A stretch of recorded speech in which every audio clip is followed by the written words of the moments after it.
Hello,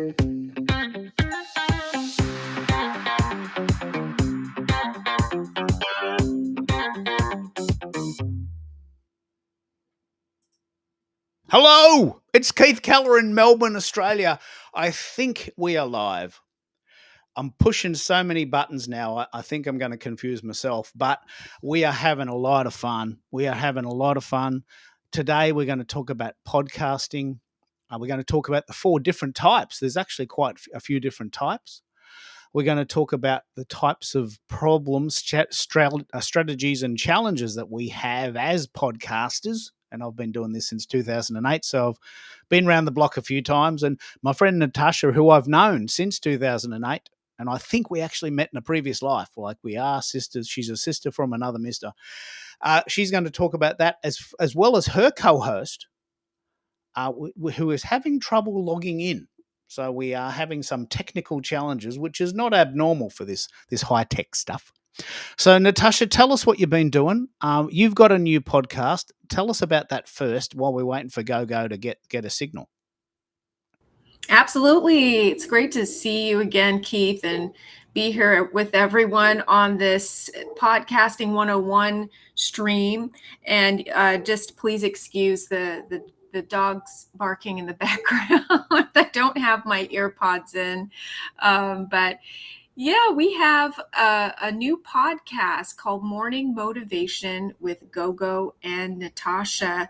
And we are doing that every week. We're dropping a new episode on Mondays, and we're going to be talking about that a lot more with everyone today.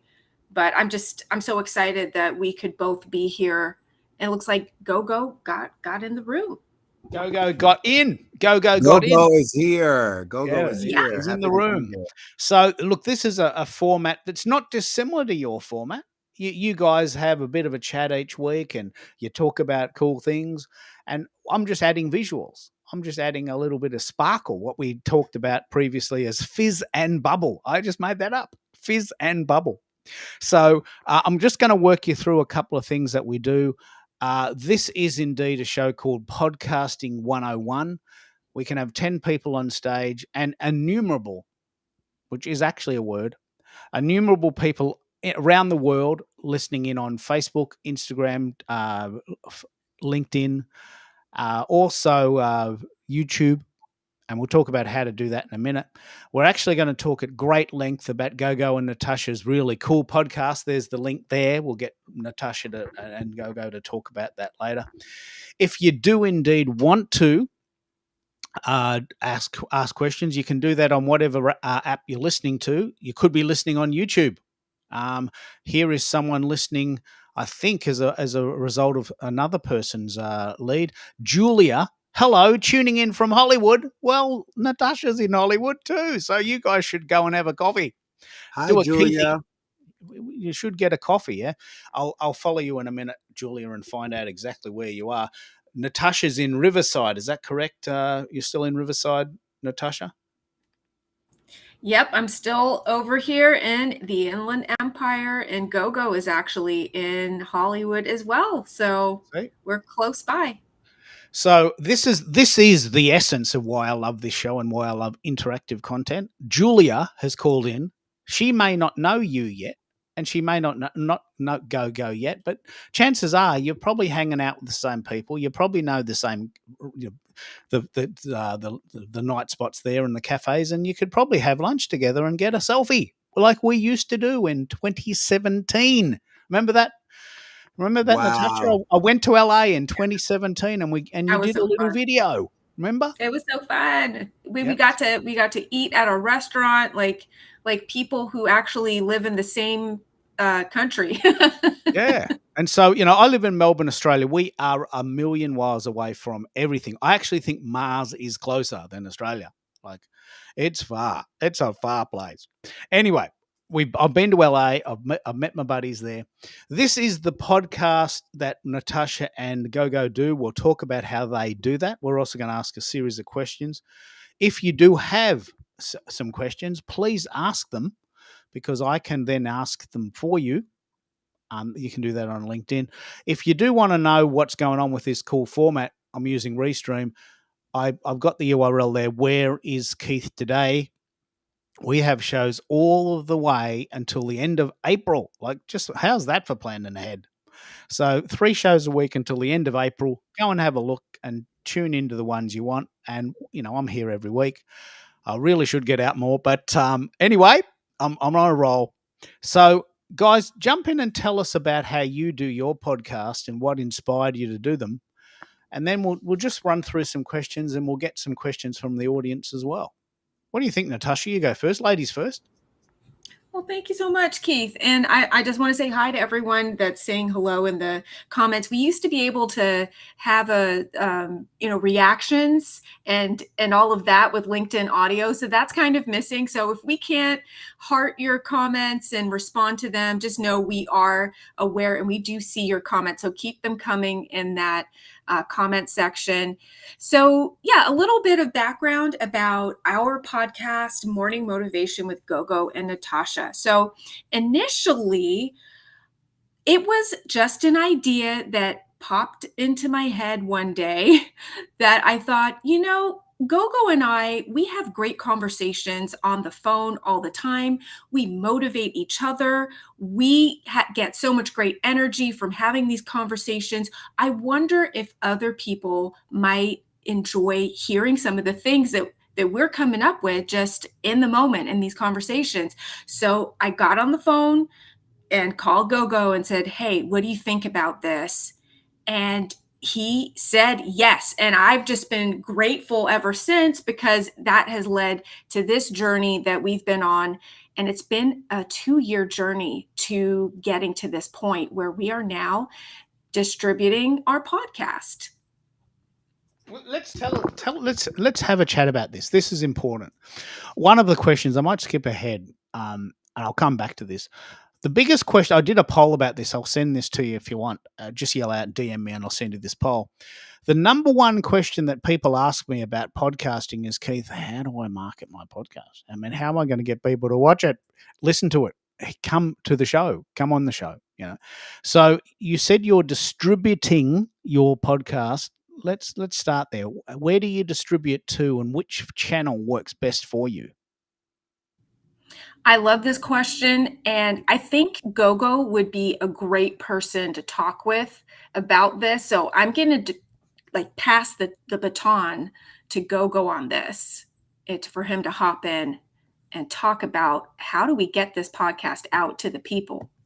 How do we get it out to the people? There he is. There, jump in. Tell us what you're thinking.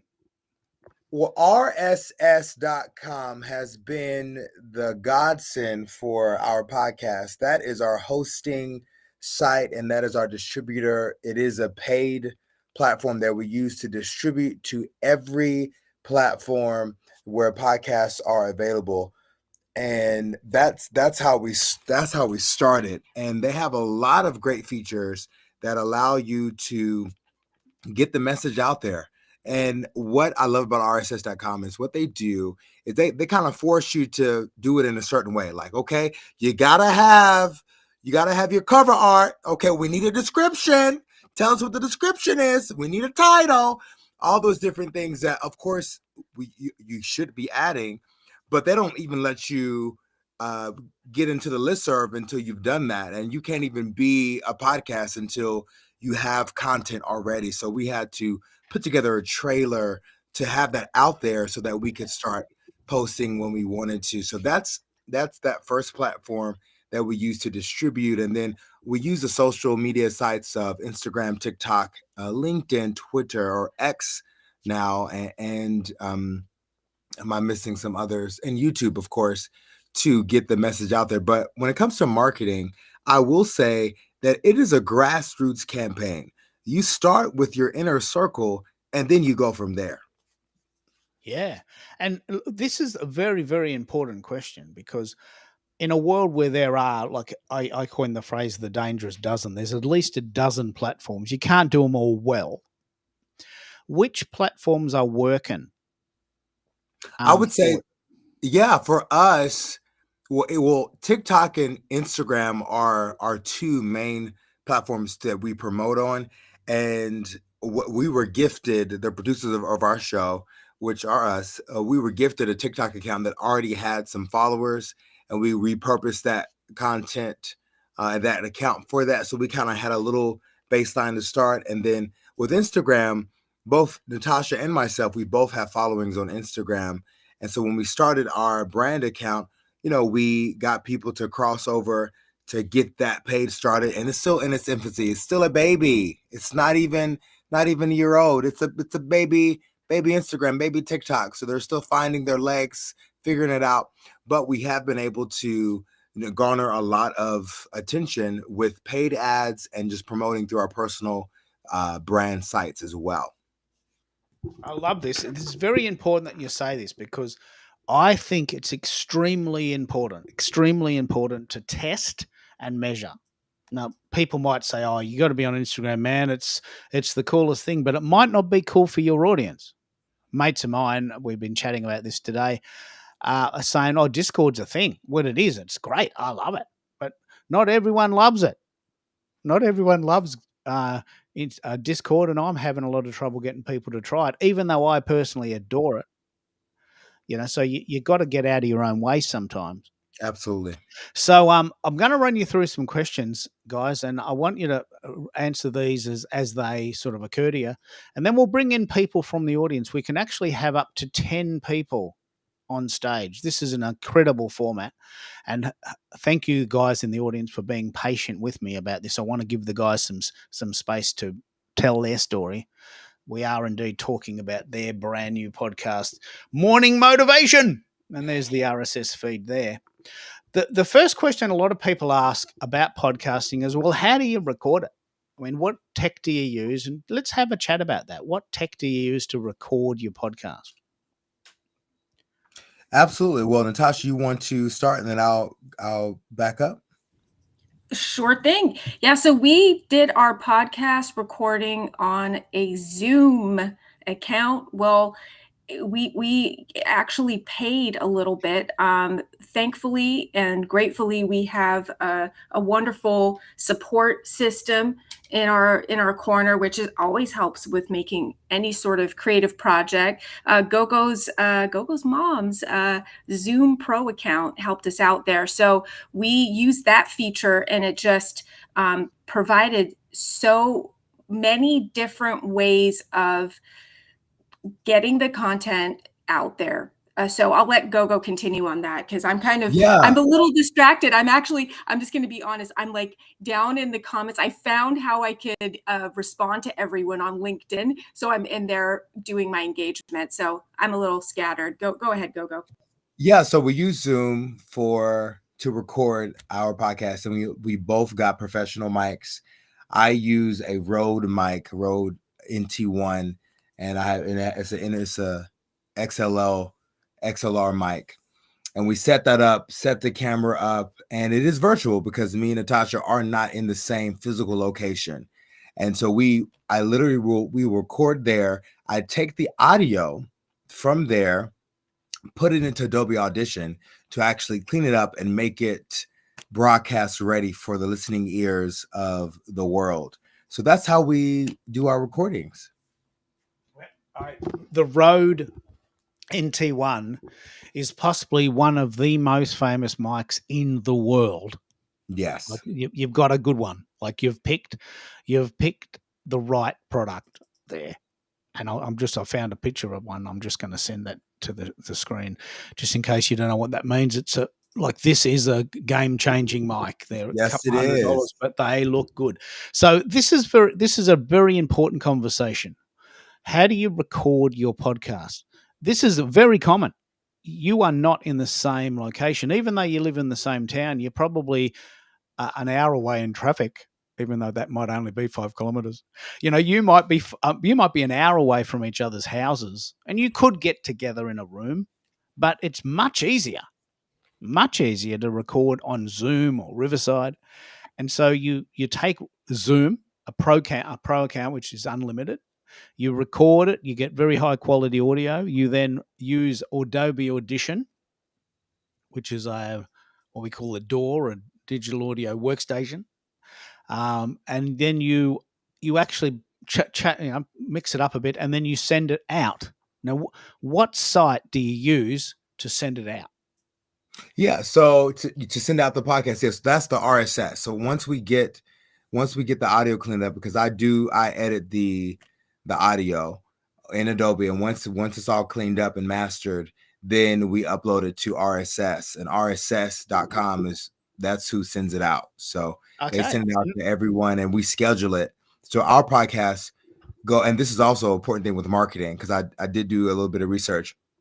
Our podcast goes out at 2 a.m. Pacific time, because the people on the East Coast need to have it for their morning commute. And then, of course, the people on the West Coast will already have it. And so we chose 2 a.m. for that time. And that was what was suggested to us when we were researching when to actually broadcast our podcast. And so, and sure enough, the people will start downloading at 2 a.m. They start, because somebody come back from the club and download it. Others are getting ready for work on the East Coast. I love it. This is strategy. This is genius. This is genius. Yeah. So the great thing about, and I've done this myself, the great thing about podcasts, especially regularity, which we'll talk about in a minute, is that people know that your podcast comes out on a certain day at a certain time, and it's part of their rhythm, right? So at 5 a.m. on the given day, they wake up and they go, you know what? There's a new podcast, motivation morning motivation. Quite literally, I've got to go to work. I mean, I have to get on the freeway. I might as well do something. So I'm going to download this while I'm making a coffee, and I'm going to listen to this today. And it becomes part of a lifestyle, doesn't it? It's not randomized. Oh, look, I'll just listen when I can. I've done this. We actually download these podcasts like the second they come out, because we're so into it. And that's what you want. You want these loyal fans, what we call super fans. And it sounds like you've got them. Sounds like you've worked out how to get your super fans going. Let's just take a step back and talk about this again. You notice that at 2 a.m.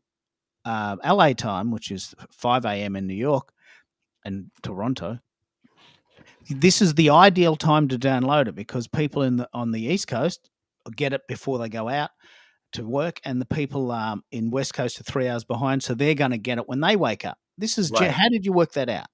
Well, and now all credit due to RSS, because once you join the RSS family, they give you so many tools.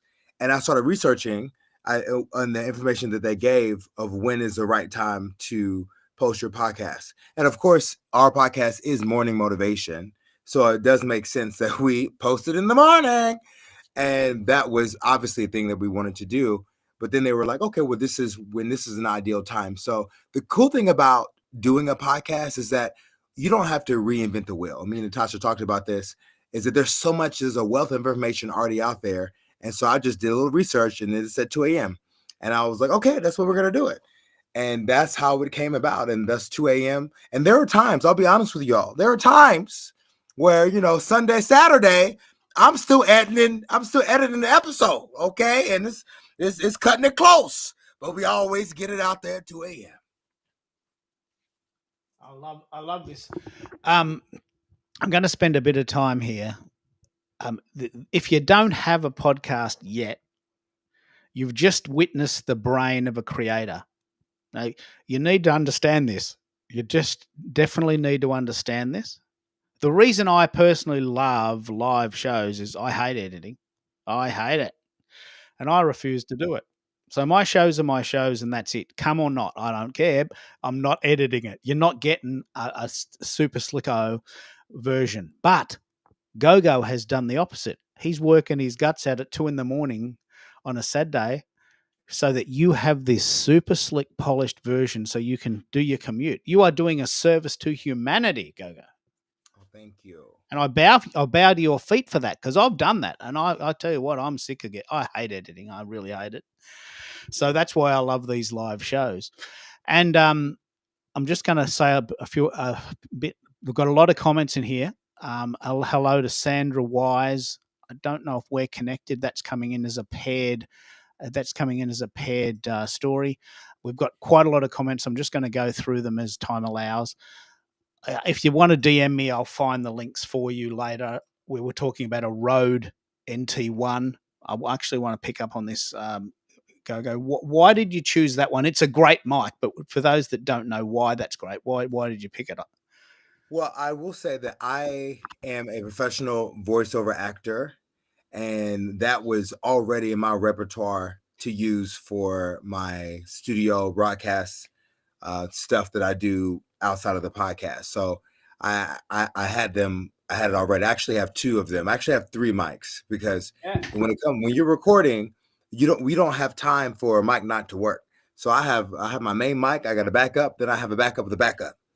And it didn't start that way, but when I had a situation, I was like, this will never happen again.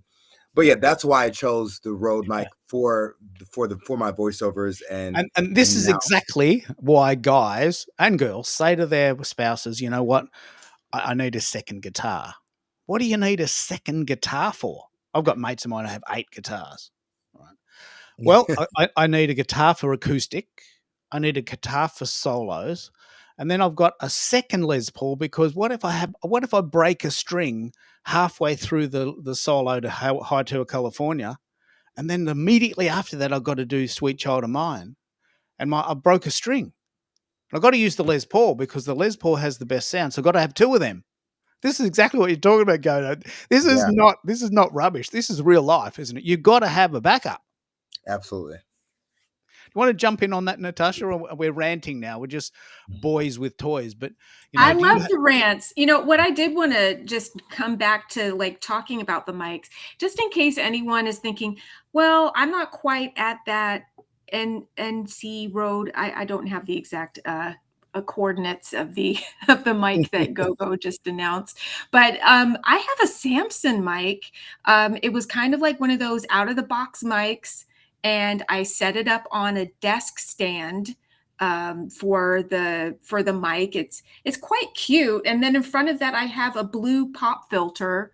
So one of those blue microphone pop filters, I just put that in front of it, and that's worked for me a lot of the times. Another mic that I'll use, I think, is my Shure mic. Yeah, I'll set that on a regular stand that I actually use for singing sometimes, and I'll put the blue mic pop filter over that and just sit in front of our Zoom and plug it into my computer that way and do it. So you can use a variety of microphones, and of course, like, having the Rode mic is like the top of the top, and you can do that. I see there's a picture coming on into view. There we go. That's kind of what it looks like. So let's have Keith is on top of it. This is a really see what I'm doing here. Look, this is how cool it is. We are talking live, and I just found a random picture off the internet. So my Gogo's mic is probably about $300. Sounds fantastic if you've got $300.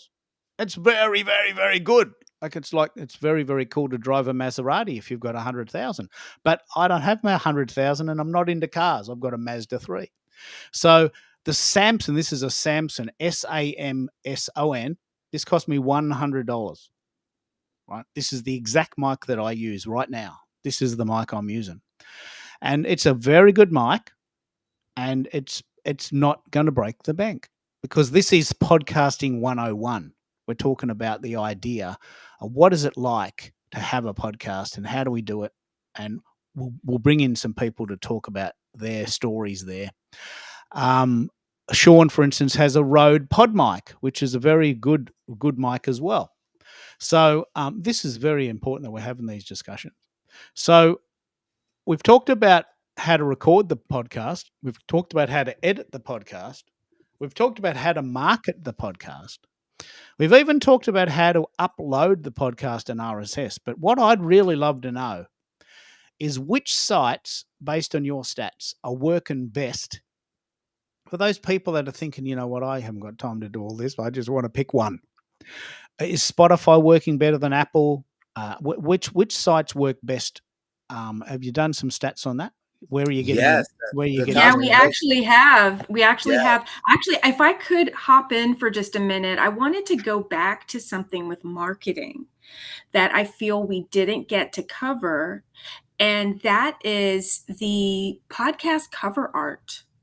which we didn't get to talk about. We talked about more of the distribution side and not the content creation, which is definitely part of marketing that gets overlooked a lot of times. Like this art that you're looking at right now, I made this in Canva just about half an hour before we went live. So if you're looking at the screen, we have templates that we created, meaning the marketing team that does the Canva, which is me, I'm raising my hand, Natasha Young. And, we need that as podcasters as well, is that visual element that tells the story of the podcast before people tune in. Let's pick up on this. This is very, very important. Why is a visual important for an audio product? Because we need to know what we're going to get.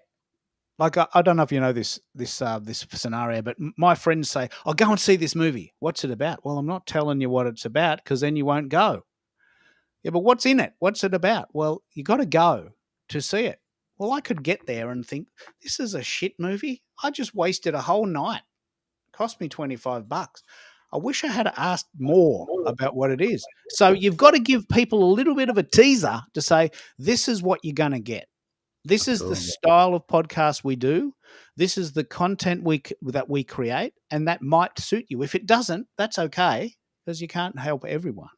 And that's why you're doing these visuals. So tell us how you do these. Do you do these for every show? Do you do a unique individual image for each show to give people a teaser for what's coming, or do you use a generic podcast? Yeah, great question, Keith. So what we did at the beginning of the season was we created first the podcast cover art. And this is the cover art that you'll see on our rss.com. If you go and visit that page that's linked above right there, you'll see that's our show cover art for the entire show itself. Then after that, we created cover art for each episode. So you'll see this again on RSS. If you see the episodes listed, you'll see each cover art for the episode. It's the same image, but we just changed the words a little. So you can create a template in Canva and just change the words for each episode that you release. And this gives a nice uniform look, again, with your brand, so that everyone gets the idea, okay, that this is the brand, this is the story they're telling. Great. And then the additional creative portion of it is promoting each episode on your social media channels. For example, as Gogo was sharing earlier, we use Instagram and TikTok prevalently. So we'll create the different sized social media promo for those channels, and those look slightly different. So you can even check out on our different pages. You can connect with them through our link tree, which isn't featured above, but it's just Linktree and then the same ending, MMGN podcast. So yes, that's what is involved. It's quite a lot more content creation than I actually anticipated. And I think it's good to know about if you're starting a podcast. Yeah. Look, this is very, very important because, and the very important thing, because this is podcasting 101. This is not a show designed for people that have done 100 podcasts. This is for someone who wants to start a podcast. The most debilitating feeling is when you've spent hours and hours promoting your podcast and no one listens to it. You've got to ask yourself, what's the point of that? Right. So when Natasha does these great graphics and Gogo spends hours editing, the point is that they want the people to listen. And if they don't, we got to change it up. So this is a fantastic story. I'm trying to pick up some of those comments, and a lot of people are coming in on other accounts. And thanks so much for the people in the room that are actually sharing this. This is a pretty new format for us. We're just trying things. So we've talked about recording. We've talked about editing. Sean in the call just wanted you to touch on that again. Can you just talk a little bit about the editing? Absolutely. Gogo, what site do you use for that? Yes, so I use Adobe Audition for editing. And again, it's a monthly fee. and there are plenty of other editing softwares that you can pay outright. I just grew up using Adobe Audition, and I'm married to it, and I do not want to divorce it, so I will not. So now I have to pay for it every month, and it's about like $39 a month, about the cost of a gym membership. But it has all the features that you can use, and I'm actually probably underusing it, but it's great for what I'm using it for. So it's Adobe Audition, and it's a part of the Adobe suite. Wow, I love it. I just love it. Hopefully that's some help there. One of the other questions we often get, and I want to pick up a bit on this, is you could send it to Spotify, you can send it to Apple, you can send it to a place that does all of this for you. My gut feeling is that Spotify works better than Apple, but I don't know. I don't have any Apple products, so I'm probably biased. But have you noticed that people are listening more on Spotify than Apple, or have you found that you might not have control over pushing those sites, but have you found that there's more listeners on certain formats than others? Natasha knows. Yes, Gogo and I were in the green room, so to speak, doing some stat reconnaissance, and Gogo is a pro inside of our RSS.com right now. So we just used the overview of the analytics and looked at that together, and we looked at the last 90 days of stats, and according to our RSS that Gogo looked up, Apple was the winner at 36% of listeners using this site. Spotify came in second at 21%. So those are our top two. I love it. This is very important. And you always do the co-host format. Like I've worked out that there's actually 4 major formats for podcasting now. This is very, very important. Which formats work best? Whether or not you send it to a certain place like Spotify, but also that I've noticed that, for instance, listeners of podcasts prefer to have a guest, prefer to listen to a special guest. That's why they tune in. And what you're doing, the co-hosted style, people love that banter between these two regular co-hosts. You're developing a sort of a synergy, aren't you? Yeah? Absolutely. And I would say, especially for season 1, I say that the topic is the guest, because we have such dynamic topics that we choose, and we get to really dive into each of those topics. And our podcast is only about 30 minutes. So we really hammer it hard, hammer it heavy, and have a great time. But the topic is the guest. Now, season 2, that's going to change a little bit, because we do have some people that do want to come on and talk with us. So that's going to be a whole different format, with having a still topic being whatever the topic is, and then having a third person in for the fun. So some would call that a threesome. I don't know if that's appropriate in these worlds, but that's what's going to happen. It's going to be 3 people having fun about this topic. Okay. Yeah. The reason why, I mean, my most famous, this is not my phrase, but I use it every day. The best type of marketing you'll do is the marketing that you will do. There's no point in someone saying, mate, if you set up an Instagram account, you will get thousands of followers, and all you have to do is dance around the world in your pajamas and take pictures of you jumping off a lifeboat in the middle of the Caspian Sea. You will get so many followers doing that. Yeah, well, that might be the truth, but I'm not doing that. I don't want to do it. So I don't want to do that. So the best type of marketing you'll do is the type of marketing that you will do. So you love these. I love this format. The actual topic is the guest. Yes. Because each show is unique. You're not just rambling because you got nothing to do and you just ring someone and go, hey, let's just record this. It's planned out. Yeah. So the guest is the topic for season 1, but you're gathering material, you're gathering momentum. And in the second season, you'll have guests, right? Yes. This is very, very important. No, yeah, just to clarify, the guest is the topic, I guess, for the second season. This season 1, is more about ideas that Gogo and I discussed prior to recording, but it was more conversational, and a lot of the ideas just flowed from Gogo. I want to give all credit to Gogo, and his motivational mind is, yeah. Thank you.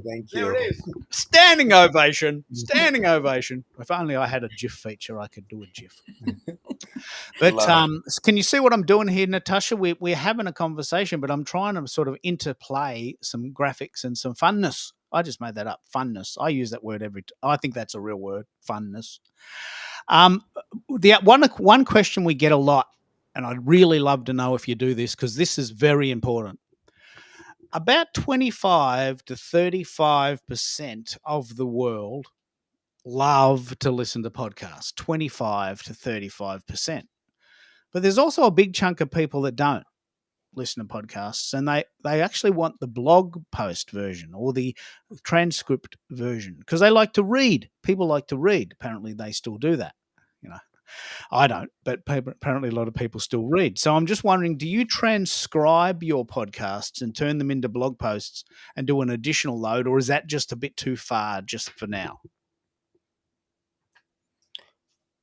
Well, what we do is RSS does transcribe it for us. And so in every platform that has transcription, it is there available and automatically does that. Now, we don't do blog posts as of yet. I know that's something Natasha has mentioned because Natasha has such a sharp mind in marketing, and she's an early adopter. I'm a late adopter sometimes, but I think that's something that will happen in the future.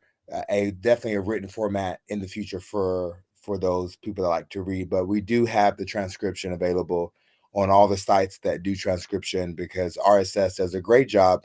Another feature where it transcribes it for you, and even to the point where, like on YouTube or other platforms, you can actually read through, click the minute that we said something, and it goes right there, which is super cool. Yeah, time-stamped transcripts. Like that's a word I had never heard before last week. Just the idea, time-stamped, that sounds like an 80s album by some sort of weird sort of punk band, doesn't it? Time-stamped transcripts by, the Indian cowboys of the West. I can just imagine going to a band gig and that could be the name of the album. I love it. But the tech is there. This is the most important point. The tech is there. So 35% of people like to hear. But what about the people that want to read? You're missing them. So you're right on the money here, Natasha. Tell us about what you think with these blog posts. Why has it occurred to you, and why are you thinking of doing it? Well, thank you, Gogo. Thank you for that compliment, Gogo. And yes, the thought is always it's right in line with what Keith is mentioning, and it is about capturing that audience that is more into the written word on the screen, and then also getting that SEO. You want to get into that vision of people who are way beyond your current grassroots marketing, beyond us just telling, our friends and our neighbors and the people at our church and, the people in our different nonprofits that we're working. Like, we have to get a wider reach, and the written word can do that on the internet still amazingly. Well, about 25 to 30%. Now, remember, there's only 100%, so I've got to be very careful with my numbers. But about 20 to 30% of people still like to read, and they do appreciate the transcript. So someone specifically asked me to ask you that question because SEO is important, and Google loves words, right? And for all those people that haven't got a chance to come to your show or listen to it, they could get a bit of a transcript, and that's pretty cool. So I wanted to ask that question. So that's pretty cool. Another question that I've been getting a lot. I'm trying to do so many things. I'm running this myself. One thing I will say, if you do want to do this, you probably should have a co-host. It's very, very hard to push all the buttons. And it helps. It does help. It's very, very difficult. Now you mentioned the idea of social networks. This is a very important concept in regards to this show, because Restream allows you to send this file to up to 30 places. You can have 10 guests, and I've got some guests in a minute. And thank you so much for hanging on. We're going to bring you in a minute. We've got guests in the waiting room wanting to have their turn, and they have sent this file to their networks: LinkedIn, YouTube, Spotify, et cetera, et cetera, et cetera. So what I'm thinking is, what are your favorite social networks and which ones are really working for you? I think this is a good discussion to have. We have accounts on Instagram and TikTok, as Gogo was mentioning earlier. And whether they're our favorite or not, I don't know whether we could say like, okay, this is our favorite, but we're using them because I think that's where the audience is going to interact and engage more. Facebook and Twitter are very minimally used by us at this point, Twitter meaning X. And LinkedIn, of course, we use on our personal pages, but that right now is not getting as much traction as the Instagram. And I think Instagram is like our top one. What do you think, Gogo?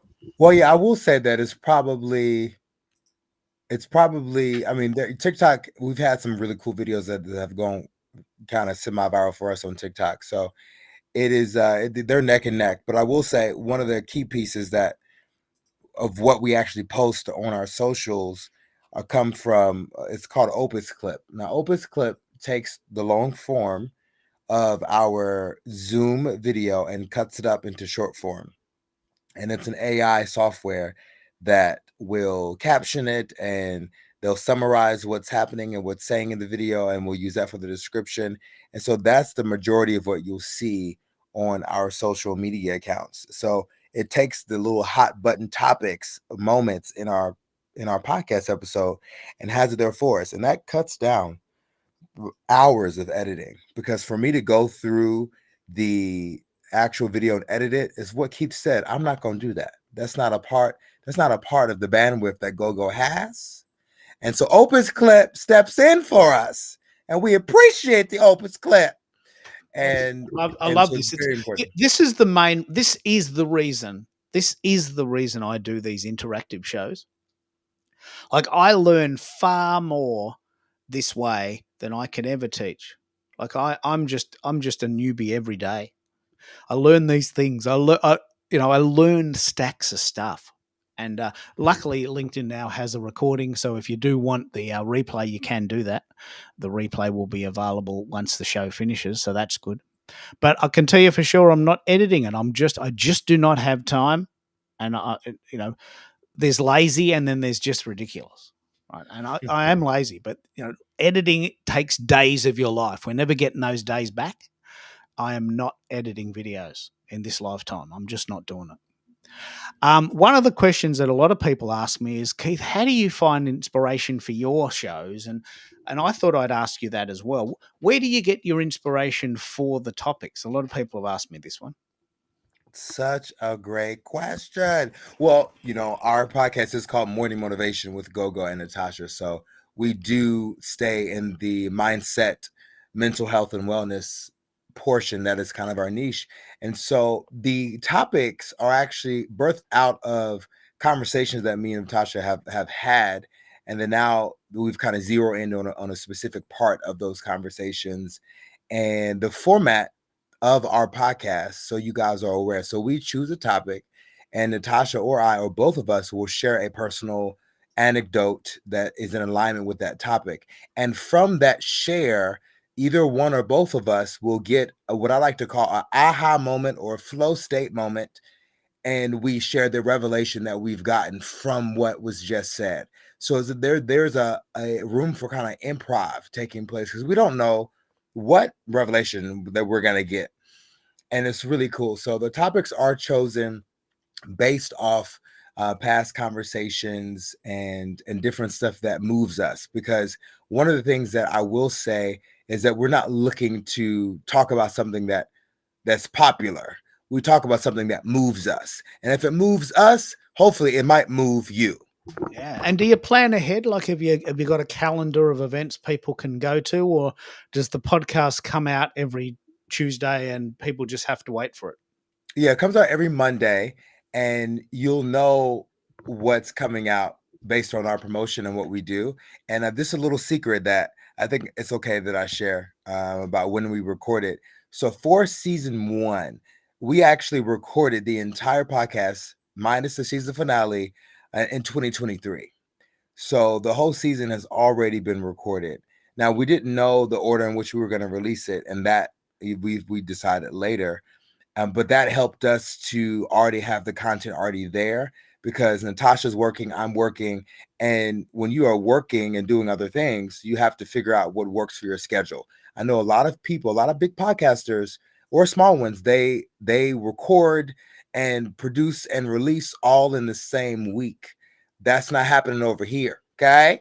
We got a process. Okay. Let me pick up on this. This is extremely important.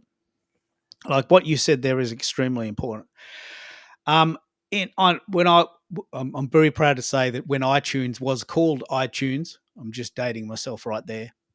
We had the top 5 podcast in business. And the way we did that is there was 5 of us. We had this product out in 2015, and we each asked ourselves 10 questions. We had 40, I think 50 questions, 10 each for 5 people. And we actually processed that all in one go, and we released one a day for 100 days. But we already had them all sitting there in a box. And every day at 9 a.m., we'd get this little 7-minute audio to come out. And it was so good, we ran it again. We're in the top 5 in the business category for 6 months. So proud. Probably one of my crowning achievements. Congratulations. And that was because we did that. We knew what we were going to talk about. We asked really deep questions. We recorded ahead of time. It was really slick. And all we just had to do was push go on the associated day. Probably found some tech that did it for us. So what you're doing is very clever. Very, very clever. Tell us about that again. You recorded using Zoom in 2023, and you now release those podcasts sequentially each week, knowing full well what you're going to talk about, knowing full well what the graphic's going to be about, and you've got all that momentum to build on, haven't you? Yeah, so it's a group effort, because Natasha is she creates all of the marketing materials as far as the cover arts and everything. So that's created kind of in real time. And then we have the actual audio has already been recorded. I'm also editing in real time. So I'm like, the episode that's coming out on next week, is waiting for me to edit. Now I will say I did start editing like the first 6 or 7 episodes. I had started editing before we started releasing, and I knew eventually it was going to catch up. And I'm so glad that we did that before, because, when you are juggling having a life and all these other things, it is important to kind of schedule things out. And I will say that if you can put a schedule together, it will help you. And credit to Natasha, because Natasha, should we have a whole production planner and it's color coded? Thank you to Natasha, because Gogo's not doing that. Okay, that's not my bag. That's what I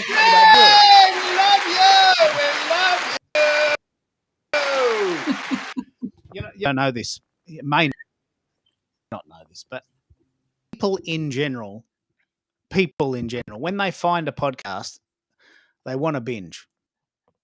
So just imagine someone finds you bloody good, but you have to wait till next Tuesday.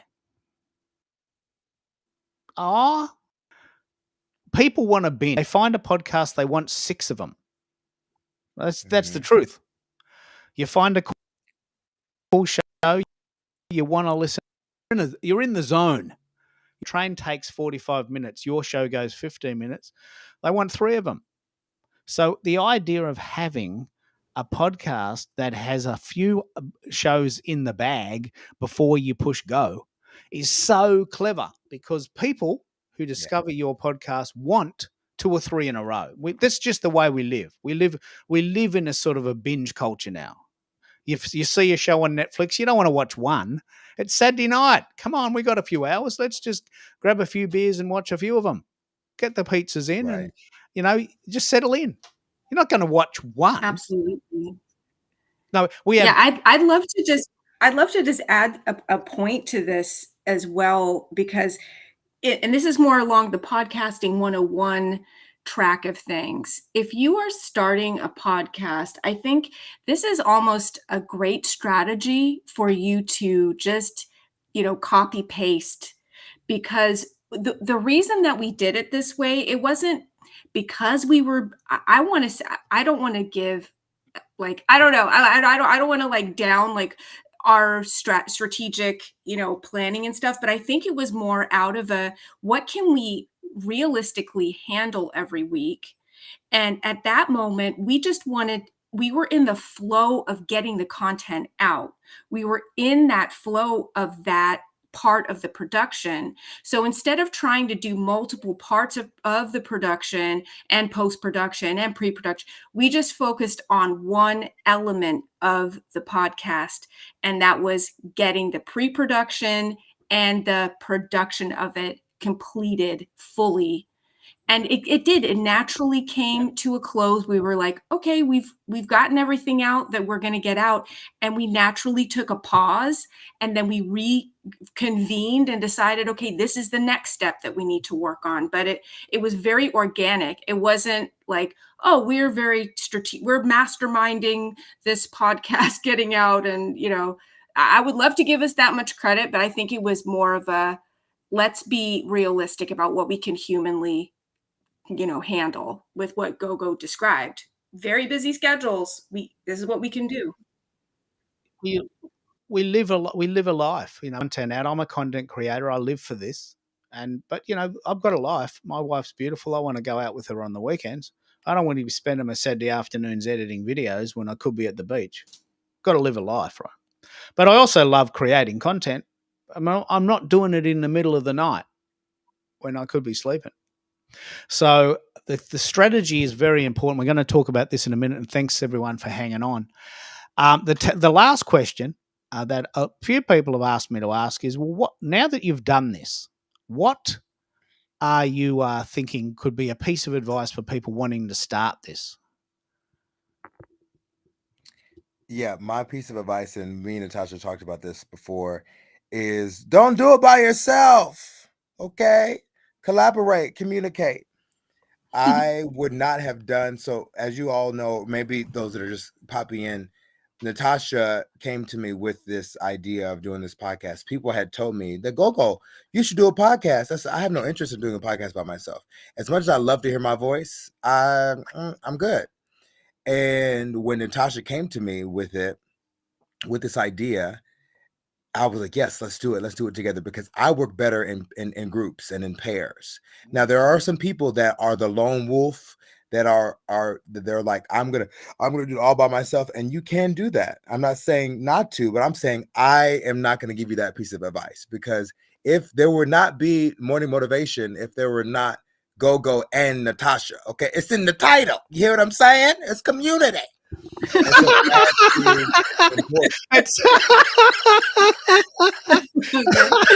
Yeah. I think it's.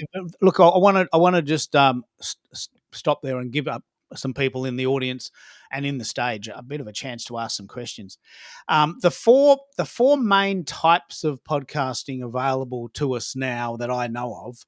One is that monologue style. You have so much to say. You don't have time to deal with other people. You just want to get it done, and you do it yourself. Hey guys, this is what's on my mind today. I'm going on a bit of a rant here, and I just want to get it done. I haven't got time to talk to guests. I've got so much to say. Like I never, me personally, never ever listen to those podcasts. It's not my style. I don't actually have anything to say. I only operate in a community. I bounce off you guys. I can't talk for an hour by myself. So that's a very popular style. About 15% of people want to know more about that style. The co-hosting style, where two people who love each other, as friends. So I reckon we've got a bit of a synergy here. Let's just get together and have a bit of a chat once a week. This style's very, very, very popular, like the morning show on the radio. You listen to it on your commute. This is why you set up the commute style, isn't it? Yes. Because people on the way to work want a bit of motivation, a bit of bounce on the train on a gloomy day, maybe ahead of a difficult meeting. It's something to do. You're on the train. I don't know if you have trains there, but we live an hour from the city. We live an hour from the city. So every day at 6:30 in the morning, Carol trudges out. My wife trudges out, goes to the city for an 8 o'clock start. She's got an hour on the train to do something. These co-hosted style podcasts are extremely popular. It's about 30%. And the other really, really popular style is the guest. I'm going to get this really cool person that knows lots about things because I don't know that. And we're going to just have a bit of a chat and we can all learn things. About 45% of people love that style.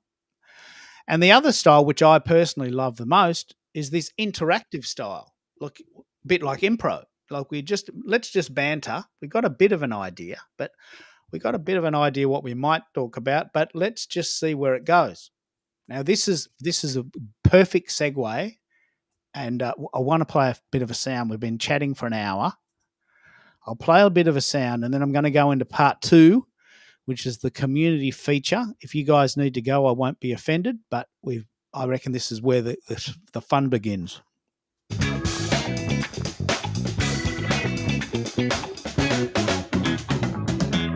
And we're back for part 2. We have been chatting about Podcasting 101. All of the groovy goss from two of my best friends now. Like Natasha's been a best friend for at least 10 years, and Go, he's such a dude.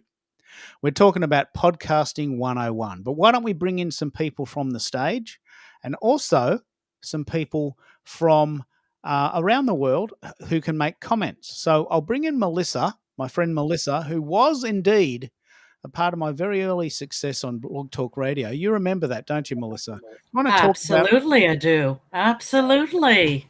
So with fond memories. So 2 parts here. One is tell me your podcasting story. And second of all, do you have any questions or comments for the guests? It's been a really sort of great show, hasn't it?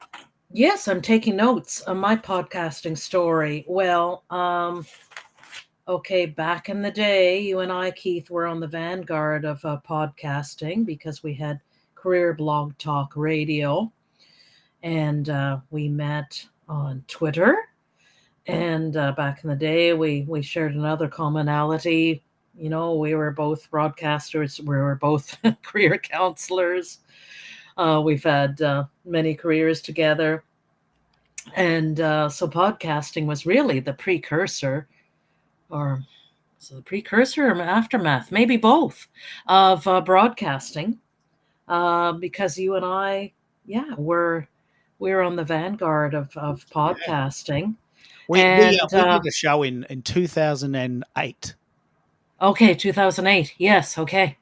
Yes. And I remember here in Australia saying, "Look, I've got this podcast."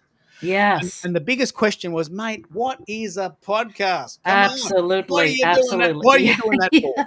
Just put a suit on. Yeah. And there was so much, derision about that. And at the time when we were doing podcasts, I was working at the military base in Kingston, Canada, and I was an employment counselor, and I was a career coach, and everyone thought I was crazy. What are you doing this? Why are you doing this? Why are you using these social media platforms, etc.? So I was criticized to the hilt about that. Yeah. But on the other hand, I went on to present how to use social media, for job searching and beyond. I presented at major career conferences in Ottawa and Toronto, and people from around the world used to attend these conferences, including Australia, I may say. So we really, in the genesis of technology at the time, and it was exciting. It was really exciting times. Yeah. And what do you think you said a few minutes ago. Oh, sorry. Go ahead. What do you think of this format? Sorry to interrupt, but we got quite a few people on stage. What do do you think Restream does in this format to bring out, like podcasting is audio only, no visuals other than the Yes, graphic. What do you right. think this new format of having visuals and chatting and having little bits and pieces? Kareem has asked the question about monetizing. We've got comments coming in from the audience. We've got all sorts of cool things. What do you think? Is this the evolution of content now? I think it is, and this is the best platform that you've introduced me to so far. Yeah, as you know, I've had my struggles with Discord and other platforms, but I really like this one because it's so visual. I'm also blown away that so many people are gravitating towards podcasting. And why I say that, I'm taking notes, or I have taken notes while I've been listening in the last hour, and listening to your stats and all of that. Why I say I'm blown away is that we're such a visual society, you know, and you're right about how people, they don't tend to read anymore. Um, and your stats about transcriptions, for example. So I put a comment in the chat. So I'm one of my jobs. My main job is mental health, and my second job is second language teaching. And so I use podcasts to really enhance my students' learning. I'll play a podcast, and I'll play it a few times, and then I'll ask them, and this is real life, what did you understand the first listen, and then second time we'll listen again, and then give them the transcription. And I find that they really find podcasts appealing from the standpoint of being a teacher, and giving them a platform that is all encompassing to learn a second language. So I teach Oh, very, English very, and very, French as a second language. very good for podcasting and for language learning. Yeah. What do you think, Molly? You and I both have been doing this for a long time, and you know exactly how hard this is to do. Like I feel like I've got 8 arms and 2 heads. It's really, I'm right at the end of my skill set. I'm talking, I'm moving the screen around, I'm managing the comments, I'm doing DMs, I'm sending messages. It's bloody hard work, but you like me, love it as much as I do, don't you? Absolutely. And I learned today that you have two brains because while you're doing all this, you are sending me posts of polls at the same time, Keith. So, but no, it is really good to have guest speakers or co-hosts so that way while they're speaking, we can manage everything. Now, if you were doing this all alone, I wouldn't recommend having people stream it out because, like you were saying, there are a lot of paired comments, so it will get very overwhelming. So I would say definitely start off. I think Gogo mentioned too. Definitely don't do it alone.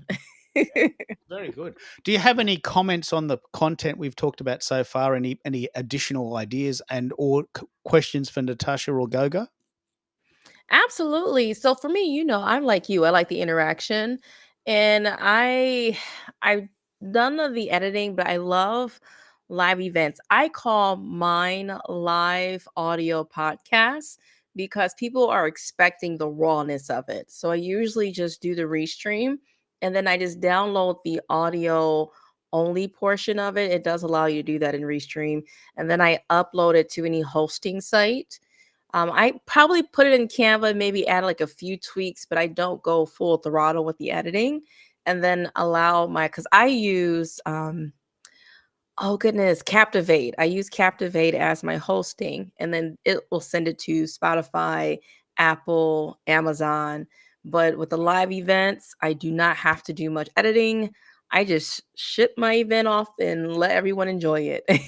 And the thing I love, and I've been calling this podcasting with pictures, you're speaking, and I could just have you as a talking head. That's pretty cool.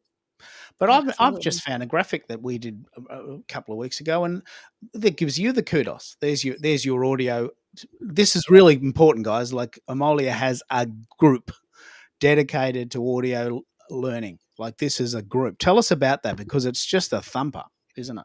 Oh, thank you. The cool thing is we do have a few members on stage. I have Chris, he's a member of the Audio Leadership Club, as well as Keith.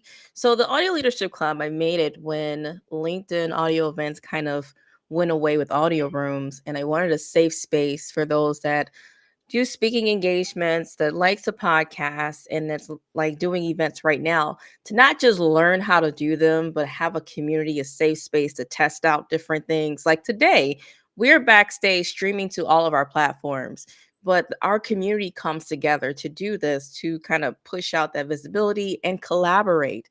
You have key leaders in one area that you can just say, hey, come join me. And you know for a fact when they show up, you'll get great quality speakers, insights, and things like that. So that was one big thing I wanted to do for the Audio Leadership Club. I can let you, Keith.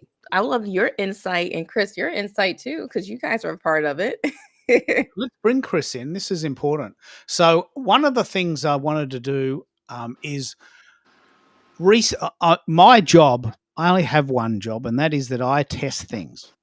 It's up to you what you do with this tech. I don't mind what you do.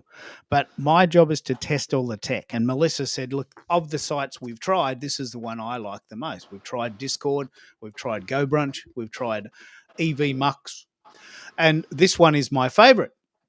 And one of the very cool formats of this is that this format with the circles replicates LinkedIn audio events for all those refugees, and that's what we're calling ourselves, that got 1 week's notice to pack up and go. Like it was very traumatic.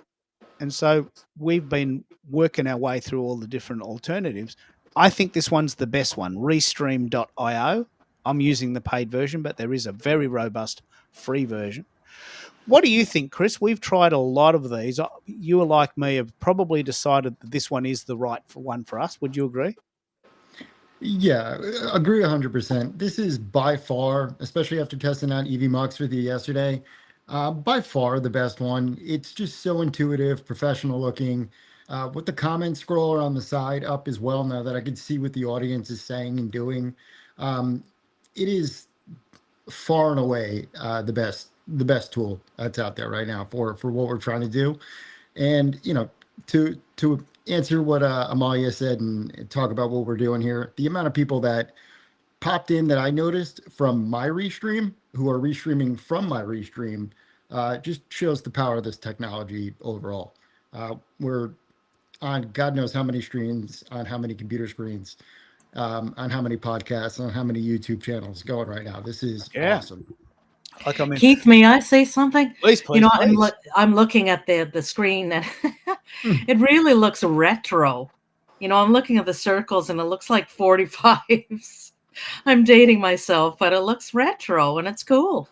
No, it's very cool. So one of the things, I'm calling this podcasting with pictures.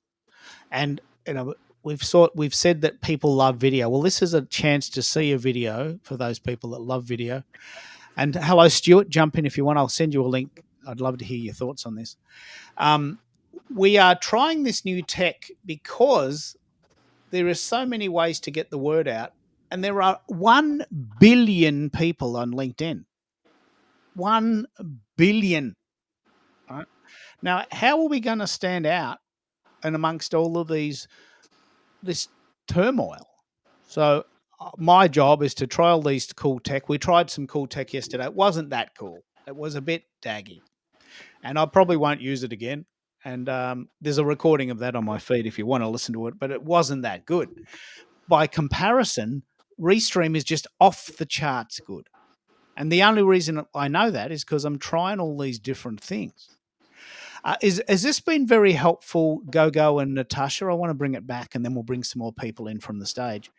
Has this been helpful, Natasha, to learn these new techniques and sort of, first of all, share what you do, but also learn new things? Of course. I mean, it's always helpful to that's why learning in community and creating in community is always best. So, absolutely. I'm constantly learning and I got this, I will say, from my mentor Keith Keller. As he mentioned, we've been connected for many years since 2011. We just, just hit it off, and from there I've just been basically listening to whatever he has to share. Every year he finds something new and interesting to share, and he's also shared a lot of wisdom and tips with me about how to stay in that growth mindset as you're in your career in marketing, and this is part of it. We're learning from each other always. One of the reasons I love Yeah, this this has been format, so cool. I love this format because I'm constantly learning. And because I'm constantly learning, I'm constantly trying new things, which means my shows are always different. Like yesterday's show, for what it was on EV Mux, it was pretty cool. But I said yesterday it felt like I was actually playing a game of Space Invaders and that someone had thrown me back to 1986 and I was playing an arcade game. Now, I reckon that's a pretty good analogy, Chris, isn't it, for what we did yesterday? No disparagement against EV Mux, which is a functioning site, but it was a bit daggy, wasn't it? Yeah, and for the AI nerds out there, like I said, it felt like somebody used Claude 3.5 Sonnet to make Restream. It's like clone this, and it gave it like a budget version that you looked at, and it kind of felt flat, or like I don't know, like a flat chalky paint. Looking at it, there was just something just not eye appealing, not intuitive. It just felt, I don't know, like a kid made it. Yeah, like a science project in year 9. um, Yeah. so Keith, yeah, Keith, may I weigh in? yeah, please. You were saying you're constantly improving and learning, and each time I attend your events, I always digest something. I soak it up, and it makes me think of the Japanese concept of Kaizen, constant improvement. Kaizen, yeah. Yeah, Mhm. Kaizen, and I think you're the embodiment of it. Every time that you have these shows, I really do. I love what you said there. Kaizen, the constant dedication to Improvement. progress, Mhm. is that I love what I do.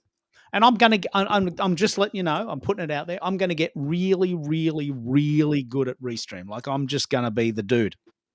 I'm just going to push every button. I'm even talking to the marketing team. I'm actually pushing them, mate. We need this. Can you do this for me? I think this needs improvement. Yeah. Slow down, Gaither. We know you're there. I'm going to get really, really good at this, and I'm going to master it.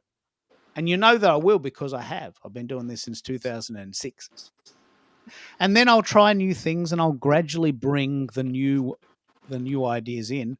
One of the friends of mine from Toronto, two mates of mine from Toronto, Sue and Americo. I don't know if they actually know each other.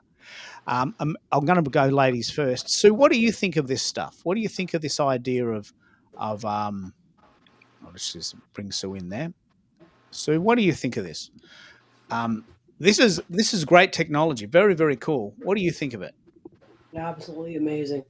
So nice to be able to connect with people and not have to do the traveling, not have to put the pollution in the air, not have to waste so much time, and energy getting out to a meeting when you can just connect online. Yeah. And when you take the video part away, which is kind of cool on your show, um, it takes away all the stress of the meeting. So I really like it, Keith. Yeah. I'm impressed. Now, as far as Restream goes, I've heard it's hard to learn. I use StreamYard just because it's kind of what my client bought this time. I did look at StreamYard years ago, but I'm not really sure it's likely come a long way since then. So they're very similar. Yeah. This is a very good discussion to have. In hello, Sherry, if you can you add your thumbnail, 3 dots, top right hand corner? It'll just add a picture. We've just got you now as SG, which is the division for Singapore. I'm sure you're not in Singapore, so jump in and just put your we got you in the back channel. If you can please do that for me, and I'll bring you in. I've done this sort of work very diligently since at least 2020. And I've directly compared StreamYard to Restream. They are very similar. So I'm sure you can do all of these things with StreamYard if that's what you're using. Right? There's probably no real reason to move to Restream if you're already on StreamYard and you like it, because there's a few extra things, but not many extra things. And it's probably not worth the extra hassle. There's no extra money. They're very similar price structures. Now look at this. Look at this.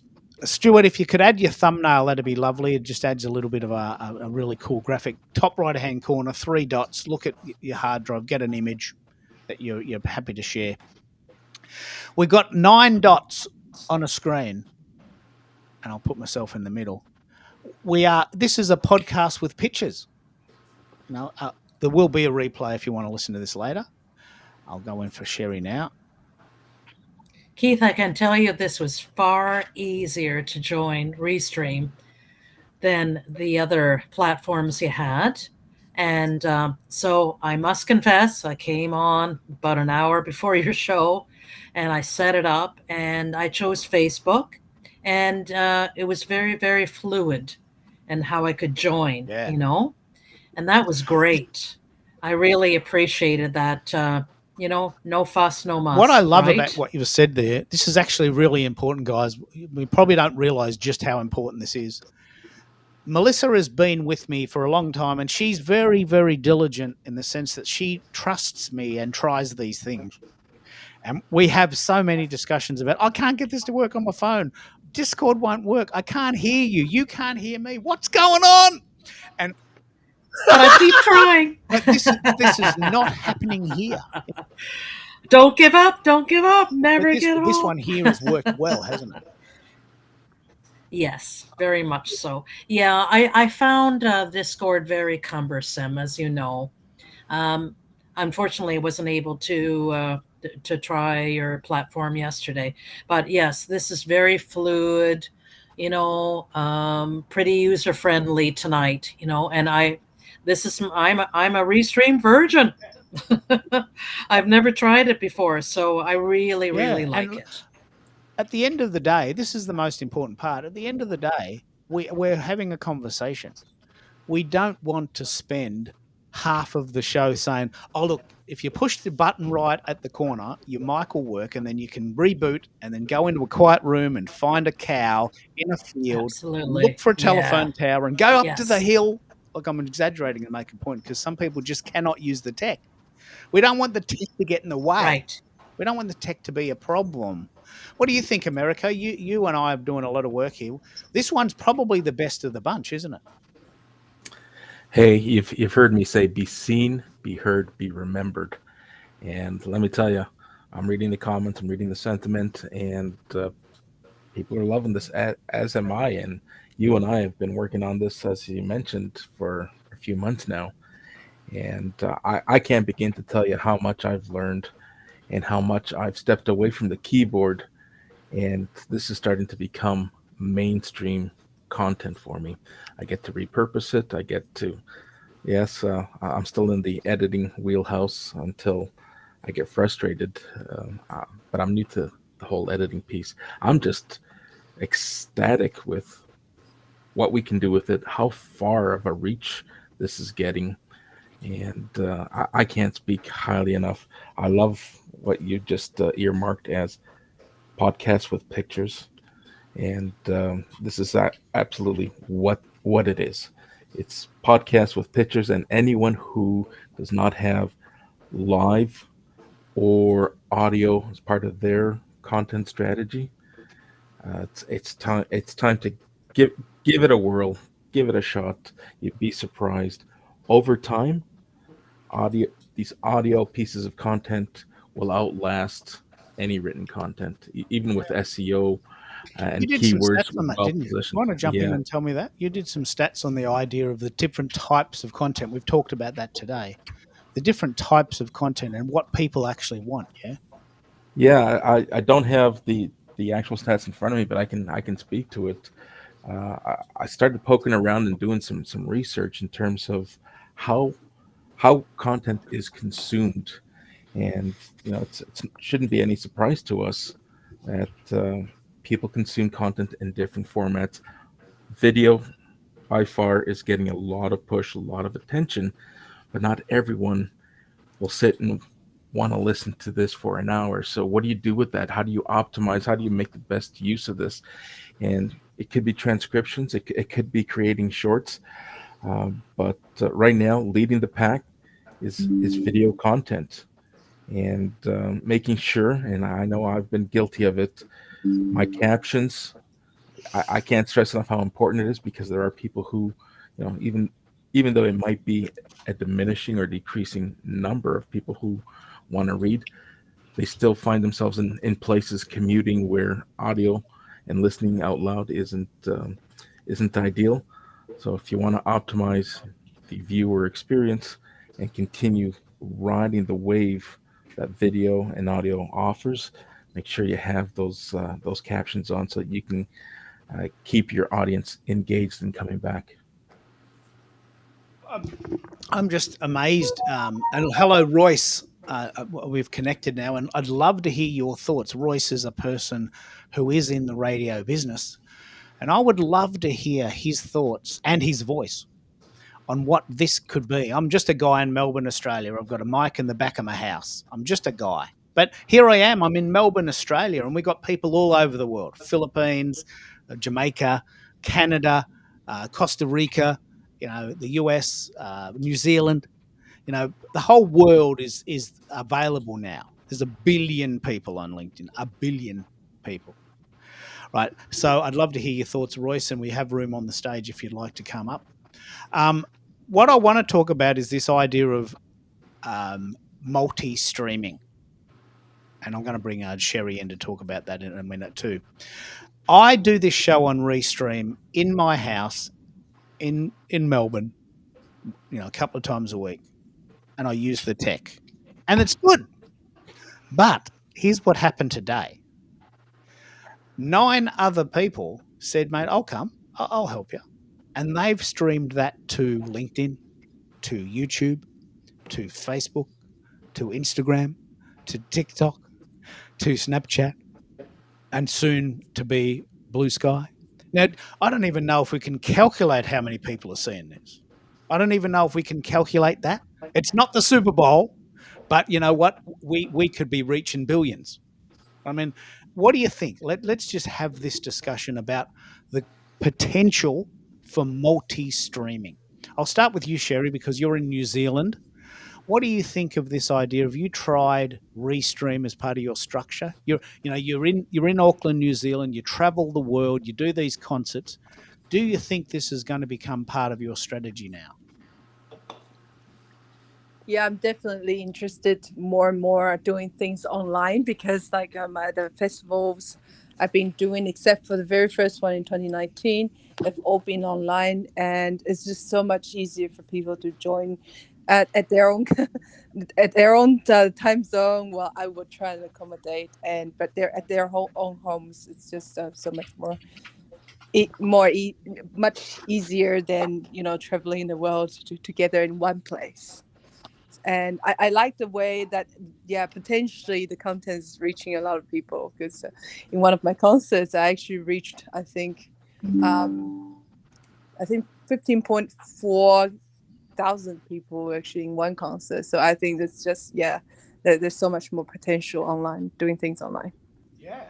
And Wow. the thing that's really amazing, and it's quite easy, is once you get the initial format right, once you get the initial show right, it's simply a click of the button to add a network.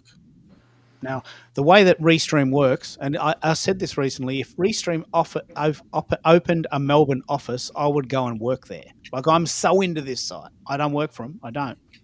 But I can tell you for sure, if they opened a Melbourne office, I would go and work there. I love this site so much. And I'll tell you why. We're doing this show. I'm in the back of my house doing this little show on a PC.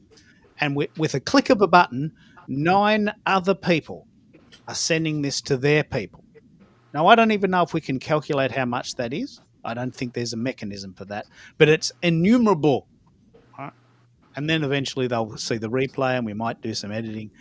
It is just, it's just mind-boggling. What do you think, Amelia? Let's pick up on this. Have you done some of this connecting before? What do you think?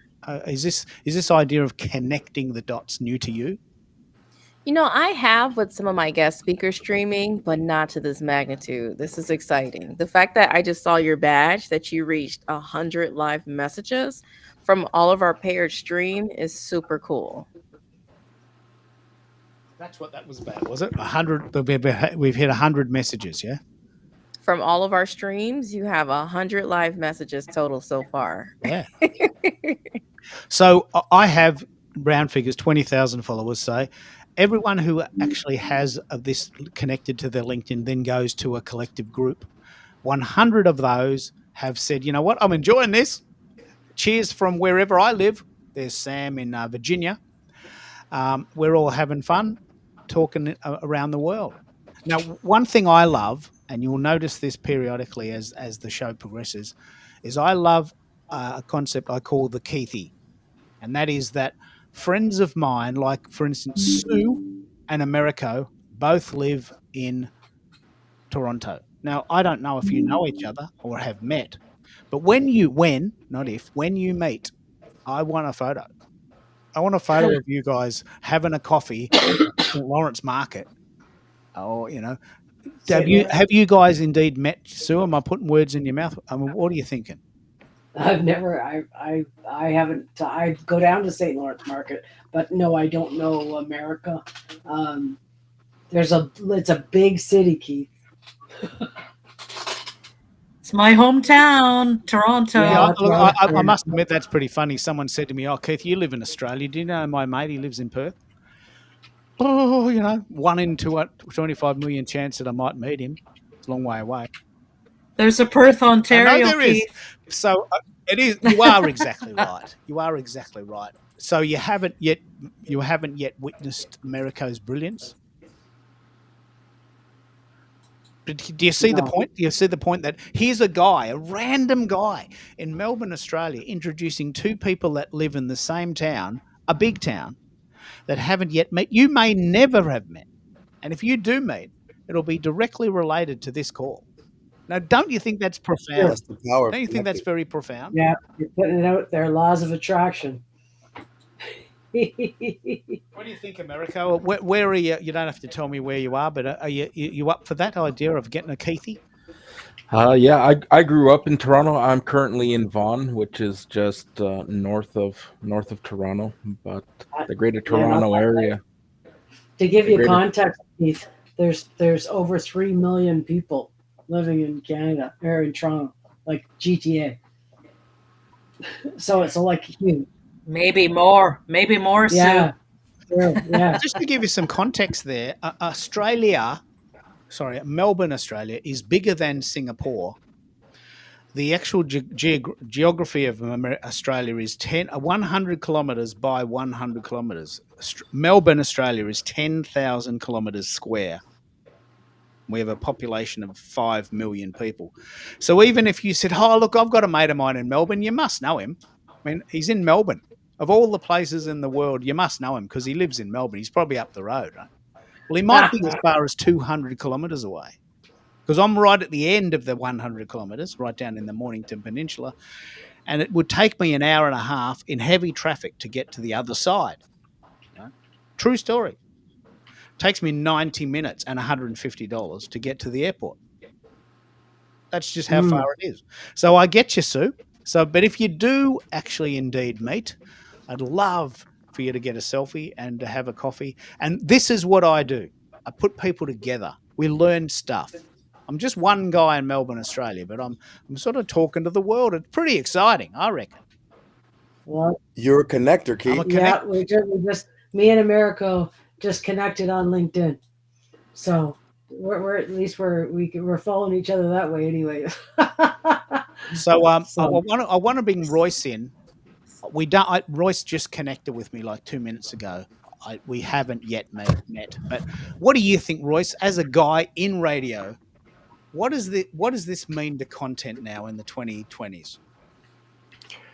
I think it'll be awesome. I'm loving the restream format. Lord knows we've been trying to figure out after we made the little switch to only third-party applications. But yeah, I'm liking this restream so far, anyway. And so you were indeed a LinkedIn audio refugee. Oh, absolutely, still am. What? Yeah. Tell me what you liked about it for those people, and many people who haven't tried it. What do you love about that format? Well, I love one thing, obviously, since you're not. Although I don't know why my profile isn't showing up here, but I'm sure that's another step I haven't taken. But you can't be anonymous. You can't be a troll because everyone knows who you are, and I think it's that really helps. Unlike a lot of other audio events, at least on LinkedIn, you could definitely see who you're talking to, or connect with someone that may be of interest to you that you had never heard of before. So it's a great way to be able to share expertise. Yeah, I want to pick up on this. This is very important. I've had some serious arguments with people about sharing your picture and your name. Now, one of the things I love about LinkedIn is that I've connected to Royce. And on his LinkedIn profile, there's a picture. Royce Blake. He's a person. And he lives in Mesa, Arizona. Now, I'm not doxing him there. I'm not telling you his address. People in Mesa, Arizona know who he is. Yeah, it's a suburb of Phoenix. It's Yeah. all big part of it. Yeah, and so Royce, how long have you been in broadcasting? Because Keith and I were radio broadcasters. Let me see. Since 1977. Oh, wow. I was only in radio broadcasting 10 years. Keith, how long were you in? Well, I've got to be honest, I never cracked a real job. Oh. I'm okay. For me, it was I'm 10 retired years. now, and I'm doing everything I couldn't do when I was 18. Because I didn't have the voice, Royce. In Australia, someone actually sat me down and says, Keith, it's 1984. You just don't have the voice. No, well, this is actually what happened. That. I was 18, and look, mate, you're never going to make it. I would really like you to just go and buy a house in the suburbs, get married, have a couple of kids, live your life, but don't ever expect to be on the radio. You just don't have it. I always like to say I belong to the U-Haul Million Milers Club because you move so often in radio. I've never been personally fired. It's always been, guess what, guys? We're going country. And, there you go. You're off, whether you like it or not. I worked at 2 country stations. Oh, Royce. I have too. I worked in Kansas City as a country jock. So. Oh, wow. That's a very poignant moment, isn't it? We better not say too much about that. No, but you can say Fricky on the air, as in Janie Fricky. So, yeah. There you go. So, I think it's very important that we have that discussion about LinkedIn audio refugees. Did you do shows there? Did you do shows there, or did you listen to shows there? Yeah, I always enjoy being a host and being able to get a few experts up and things like that. It's so, especially with audio, people are usually doing something else, even if they're not active on the actual event. So many folks can listen and vacuum or do whatever, the dishes, whatever else they're doing, take care of the kids. That's why I think audio is so important. And I also just like radio. It's companionship. You don't have to pay attention. It's just there. Yeah, I agree. I think the format I love the most is that I love to learn, and I love to talk. Right, and so by giving, like we spent, and I'm going to do this again. We did the first hour of the 2 guests. They talked about their products and their insights. And then there's this group discussion after party idea that, several friends of mine who work at Sirius FM thinking they might call in today. And my friend Natasha and Gogo, they live in LA too. and they might end up having a coffee down at Hollywood and Vine, the cool cafes they have there, which I've been to, with Natasha on Melrose Drive, just showing off. Was it Melrose Drive or was it Melrose Place? Natasha, was it Melrose we met? I don't know. I think Gogo's more hanging out in the Hollywood area right now. But what would you say, Gogo? Probably Melrose Drive. You need the big sign. Because Melrose Place was a soap opera right after 90210. Yes. We love a good after party. And actually, Manny is here. He's a very good mate of mine. Manny, if you want to join, I'm going to send you the link. This is a new format we played with. It's called Restream. And what it does, I'm going to send you a link to this. It allows you to record a show in a little studio format like this and then just send it to up to 30 places.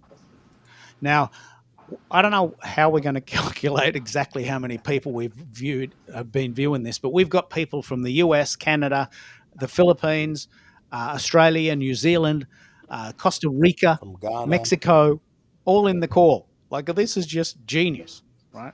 And while I do that, I'm just having a bit of a brain fart. My brain says, we got to do this. I'm going to have to throw to someone else.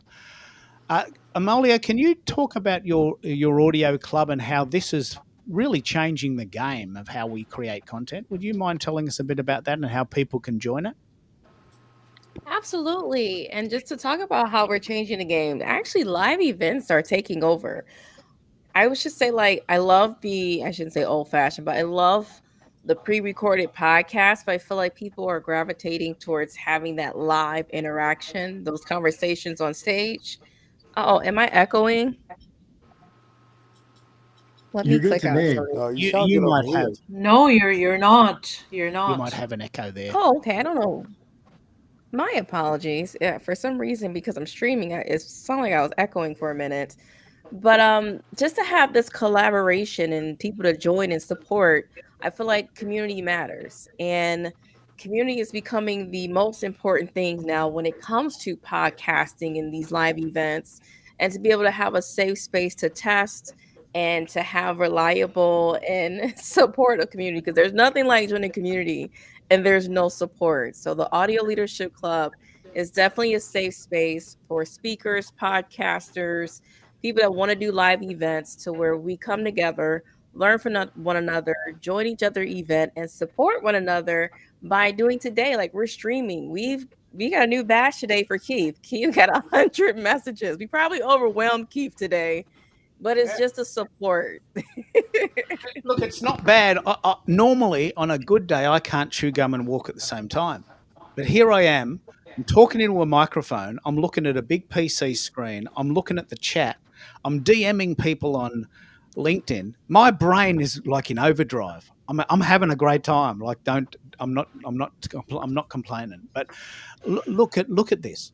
So I do want to encourage you to connect with Amalia. She has a really wonderful community on a site called Heartbeat, which is sort of a competitor product to Discord. It's easy to use. It looks visually stunning. She's branded it up, and we have a couple of shows coming up for her. I'm going to tell you about that in a minute. So, Manny, we're not connected, so I can't send you the link. I think from my end, I'll see if I can send you a connection request, and I'll send you the link. I'd love to hear your thoughts on this. We are creating miracles here, and someone's got to go first. So someone's got to lead the charge. Someone's got to push the button, says, I'll go. And I really don't know what I'm doing, but I'm having a lot of fun, and it seems to look all right. We seem to be doing it. And sometimes I want to have this chat. You got to suck to get good. Like, I want to get good. I want to get really, really, really, really good. I'm going to do a lot of these, and they're not always going to be good. Do you agree with that, Sue? Do you agree that you got to suck to get good, or have you found a magic formula where you can look brilliant right out of the gate? I'd love to know if there is a little. Oh, I wish. I wish. Wouldn't it be nice just to take that pill, right? And then every show would be like tech free, tech stress free, and you'd be absolutely eloquent. I'd be like Keith Keller, just smoothly bringing everybody together. Yeah, no, I think you know what, you have to have the good. You have to go through the challenges, no matter how much you practice. I mean, you can try to make it as perfect as you can get it, but tech doesn't go perfect. We've learned that over the years, Yeah. and I think the mark of a professional is somebody that's going to be able to go with it, and that's be able to roll with the punches, as my dad would say. Yeah, we have a phrase in the audio world called ad-libbing. There you go. There you I go. agree, Sue. That's one of the things about tech. You have to multi-purpose, have to do a lot of things at the same time. And that's okay. Yeah. How do you do what? your content, Melissa? What do you do? What do you do to get your content out? Are you a content creator, or are you more a sort of a back end sort of helper person that sort of works with people one-on-one? Unfortunately, I'm not well, I could say that I'm a content creator in that, I develop lesson plans. I guess a bit of both, bit of the background too, and again, appealing to auditory, appealing to listening comprehension, and that. I wish I could say I'm a content creator, but I'm not. Yeah, and look, it's a very specific skill. It is very much so. I want to share us. I've just sent the link to Manny, good mate of mine, who sang on The Voice, my favorite song of all time, Whitesnake. He sang a Whitesnake song to turn all four chairs on The Voice, which is a story we want to tell. But I was watching the Super Bowl yesterday, and I thought, okay, here's the Super Bowl. There's probably 1 billion people watching. I'm watching this show on my couch, and I felt a bit numb. I thought, I'm nothing. I'm just a guy watching the Super Bowl, right? I didn't feel it. But right here, I'm pushing the buttons. This is not the Super Bowl. I'm not going to get anywhere near the audience, but I'm having fun. I'm in charge. I'm participating, and that's why I was asking Melissa if you've experienced the joy, and there is a lot of joy in creating the content rather than consuming it, but that's not been your history. Like I said, a bit of both. Not so much with the social media creations. But there's been a lot of joy in when I use social media, how my learners will gravitate towards it. I must come up with another verb. So I think it's a little bit of both. But I'm curious about when you watch the Super Bowl, from afar, from around the world. What was your experience? Because you had a little bit of, both. Obviously you had visual, you had auditory. For you, I'm going to ask you the question: what was your preference? Was it listening to it? Maybe you had to have a bit of a transcript, because of the different accent, the American accent. It's it's the American. Yeah, what was your So I experience? used to play rugby, right? And in rugby, you get 6 turns, not 4 downs, but it's very similar. So I understand the rules. That's the first choice. I understand the rules of the Super Bowl, so I understand what's going on. Right? That's the first thing. I watched the Super Bowl because I wanted to see all of the what we call what did I call it? Froth and bubble.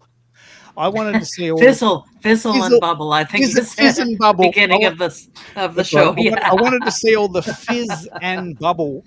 Yes, we love because that. When you're watching the game, if you did, and someone scores a touchdown, which is a pretty big deal, and then like the screen just explodes, and there's fanfare and there's sounds and there's an anthem, and then they go to an ad. But the point is that the fizz and the bubble makes it worth watching, because if you're just watching them, you throw a ball, they tackle you, You get up Yeah. again, you roll the ball back, they throw the ball, and then that's pretty boring. But when they It's a total experience because it's audio and it's visual, obviously. yeah, I couldn't have taken part without watching. I mean, I've got to watch it. But what I noticed is, well, it wasn't a particularly good game in the sense that it was a bit one-sided. But I commented to myself, I do this now, I'm a bit reflective in my 50s, that I didn't enjoy it as much as I might have in the past because I like to create content. Yeah. Yeah. And I noticed there was a very big difference between doing this, where, I'm in charge now. I'm moving the band around and I'm having fun. And this is my project. I'm creating this. Whatever happens, it's my win. Whereas with the Super Bowl and watching TV in general, I don't have any control over what happens, and that feels it feels flat to me. Like I can watch the Super Bowl and I can watch TV and I can watch a rock concert, but I'm not in charge. I'm not doing anything. I'm an audience. Yeah. I'm not a consumer of content. I'm actually a creator of content. And I got a very strong sense of that yesterday. And Manny's having a bit of trouble getting in. We'll keep pushing that envelope. What do you think? Well, though, okay, about the Super Bowl. Okay, so knowing that when you watch the Super Bowl every year, they mention the budget, for advertising. 1 30-second advert is, costs, I don't know what it is now, it keeps going up exponentially. So what was your take when you were watching the Super Bowl from the other side of the world? And obviously it's visual. And did you have a better experience watching the ads compared to maybe a year ago? And if so, how was it different? We don't get your ads. Oh, okay. They swap out your ads. Okay. Instead of it being for an American car or an American burger joint, they swap it out for an Australian car and a fish and chip shop. That makes sense. All right. Yeah. And do they give, when you watch the Super Bowl, okay, so you get your local ads. I understand that. Do they show a transcript from that? Because, the accent is different, obviously. It's not that, or is that different. Offered? Look, I guess what a great idea. I did know, picking up on this question, that there was a Latin version, a Spanish-speaking version of the transcript. I mean, I can understand American English, that the accent is not that different. I didn't have any trouble with the accent. Tom Brady was actually the co-host. I don't know if you know that. Tom Brady. No. So he won sort of like 17 Super Bowls. So he was pretty in the pocket. He was pretty much on the go. So the Super Bowl for me is a very good day because I quite like the sport of it. But I just picking up on this idea that content creators have a very specific mindset. Like this is who I am. I can watch TV. I can go to the pub. I can watch a band. But when I'm creating, I am myself.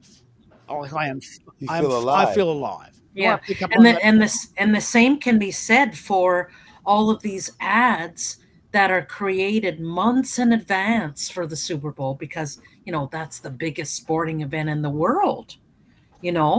So I would like to know your opinion about being a content creator from the standpoint of the Super Bowl because there's such a big budget. I'm going to be very honest. I'm just going to be very honest. I mute the ads and go and get a cup of tea. That's honestly, fair. True That's story. Fair. Yeah. Like I'm watching the game.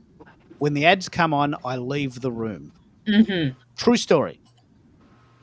Because we're only getting local ads, which I've seen before. Right. There's nothing in there for me. They're just ads for things I've seen before. I hate ads. I can tell you for sure I hate ads. More than anything else in the world, ads. Oh, you and I are the same. That For me, that applies to Spotify and Duolingo and other platforms. No, I agree. I understand what you're saying. And with that in mind, let's pick up on this. This is actually a really important question. I'm going to go back to a chat. I can tell you for sure, and I might not be the average person, but I can tell you for sure, if you put an ad before and after your podcast, I'm not watching it. Now, that's heresy. And Royce is in the radio business, and he probably makes his living voicing ads. But I can tell you for sure, if there's an ad before and after your podcast, I'm not listening to it. Because I hate ads so much that I'd rather listen to nothing than I listen to ads. So your show's got to be really, really, really, really good. But that's the reason I'm saying that is I'm being a bit controversial. Probably lost a few friends there. But someone in the call a little bit earlier said, "Mate, how are you monetizing this?" Right? And I want to pick up on the different variations of monetizing. And this will happen, and has happened. If someone said, "Mate, you're very good at this. Can you do this for me?" Yep, I can. I've got a fee sheet. If you want me to run your show, I can run your show. You've heard me doing it. You can tell that I can do it. I'll push the buttons. I've got a fee. That's how I monetize. Other people monetize by putting an ad at the front and the back and in the middle. Have you considered this, Gogo? Because we've had this question today. Are you considering putting ads at the front and the back and the middle? As the podcast grows, there are certain platforms that will insert ads on your behalf. And it's kind of a natural part to monetize because making a podcast is not free. It does cost money. So to be able to recoup that thing, another thing that is really cool is once you create a space where you have fans, there's places where they can donate. So we actually have like a donation button where people can, give us a cup of coffee and donate $5 or something like that to help towards the cost of the podcast. So definitely monetization, will be needed in order to continue, for this podcast to keep going for sure in some way. But I do agree with what you were saying. I don't want to take away from the content by having ads in there. At the same time, people do have the freedom to just press fast forward and get back to the content. I think the point I'm making here is YouTube. YouTube, about YouTube. I mean, as an example, I watch YouTube videos about traveling to Japan, and an ad comes on for a hamburger. Really loud, really fast, really sloppy. And I'm thinking, well, I want to go to Japan. I'm watching a movie about going to Japan. What does that have to do with hamburgers? I'm vegetarian. You can't know that. But if you took the time to sync it up, I would have listened to an ad for a sushi restaurant. But why serve me up an ad that has nothing to do with the content in a really, really, really inconvenient place? Now, maybe that's the price I have to pay to listen to this content for free. And that's a very good discussion, what we call the ad bargain. I don't know if you've heard this phrase. I agree to listen to your ad because your content is so good that I'm prepared to listen to that ad because I know the content is good, right? For me. Yeah. Keith, it's the same thing on Duolingo, learning another language and Spotify, the same thing. Yeah, it's so frustrating. Yeah. So with my wife and I have these discussions. I will not listen to Spotify unless the ads are off, and I'm prepared to pay Spotify for that. Now, that's a very good model. I don't know if you know this, but YouTube makes about $10 million a month from people that are prepared to pay them to turn the ads off. Now, who would have thought? Who would have thought? Sorry, how much? How much did you say? About 10 million. 10 million a month? Yeah. It costs $10 a month to turn the ads off, and 1 million people do it. Oh, my goodness. Yeah. So imagine if someone had said to you, hey, guess what? I'm going to start this business, and it's going to become so popular that people would pay me $10 a month to turn the ads off. Like, imagine if we would have had that conversation in, say, 2010. Mate, that is just ridiculous. What, someone's going to pay you to not watch ads? Yep. And this is a true story. YouTube Premium is $10 and 1 million people do it. Maybe at 10 million. I'm going to Google this in a minute. They make $10 million a month from all the people that don't want to watch the ads. Who would have thought? That is a genius idea. I wish I had a thought of that. Like, I can live on 10 million a month. You and I are in the wrong business, Keith. But let's have this discussion. We're talking about monetizing your podcast. Manny's a good Manny's a good mate of mine. I hope I haven't offended you there, buddy. What do you do with your podcast? I know you're sponsored by, I think, Sennheiser. Is that how you monetize? What are your thoughts on that? You want to jump in on that? First of all, can you hear me okay? We can, yeah. Really? Oh, sorry about that. I was actually here doing some voiceovers, so my apologies if it sounds a little nuts here right now. Not optimized for this, but we can hear you. And you don't change your settings because you've got work to do. But mate, you've got a podcast. You're on The Voice. You're sponsored by Sennheiser. Do you play an ad at the front or the back, or do you just say randomly throughout the show do you talk about the tech you're using? Yeah. Well, here's the thing, it depends. It depends on the show. It depends on the episode. It depends if I'm actually edifying my sponsors. But technically, no, most of my podcast episodes is always going to be about the content. First and foremost. And I completely agree with you. You just alluded to commercials and specific ads. If they're ads, I just skip. I don't have time for ads. And like you, I really, truly need to be engrossed by the content for me to even think about staying, because the attention span nowadays is so low, including myself, because I listen to so many episodes, that it does have to have some valuable pieces of information for me to linger. Yeah, I love this. One of the things that we can do, if monetization is part of the strategy, like Orianthi, I don't know if you know Orianthi. I'm sure you know who Orianthi is in your business. She's an Aussie who plays guitar very, very well. Currently touring with Alice Cooper, although she just broke her hip, so she can't. They brought in someone else. But she is a session muso at a very high level. Right? And Gibson, this is a very good example of monetization. Gibson came to her and said, you know what, I noticed you always play this really cool red acoustic guitar at your last song. And it's a Gibson, right? If we put your name on that, could we sell one of those and just like put $50 on it? And you'd play your version. So Orianthi, who's playing gigs, is playing a guitar, and Gibson said, we're going to make the Orianthi model. So people are watching Orianthi play. The same thing could be said for Taylor Swift, but I don't think she does it. She's got a pink guitar. I want to play guitar like Orianthi. And Gibson makes this red acoustic guitar, exactly the same guitar that Orianthi uses. And Orianthi gets $50 every time they sell one. I know that's fair. She's playing them anyway. She's not cheating. She's not going around advertising them. Have you heard of this idea of the sort of corporate sponsorships by a sort of association? Have you experimented with doing some of that? Yeah, myself, definitely, especially with affiliate marketing. I'm endorsed by a few companies, and obviously there are certain proceeds that I get for advertising it, but more importantly, because I showcase them on my shows. And here's the caveat. I won't sponsor a brand if I don't believe in it, if it's not robust. So my brand is predominantly, all video and audio. So it definitely has to be robust. It has to work. It has to be reliable. It has to be clear.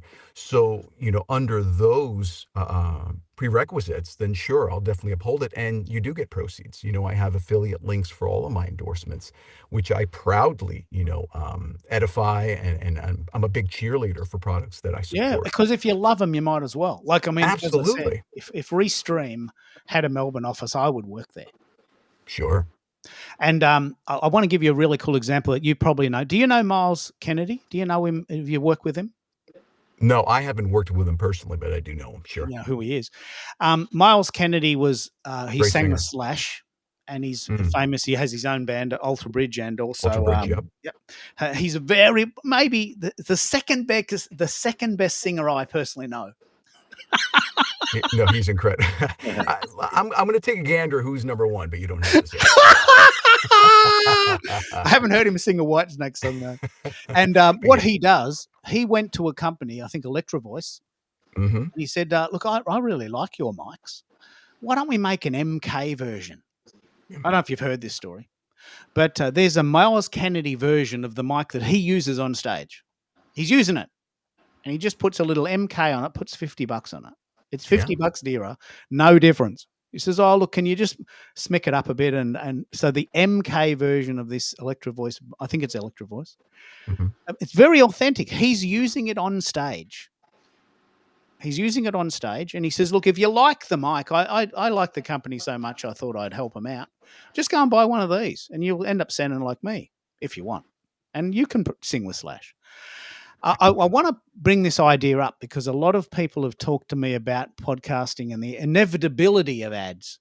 What do you think, Royce? In the world where radio is based on ads, is there a different monetization model than ads at the front and the back of a podcast? Do you know of several other models we can try?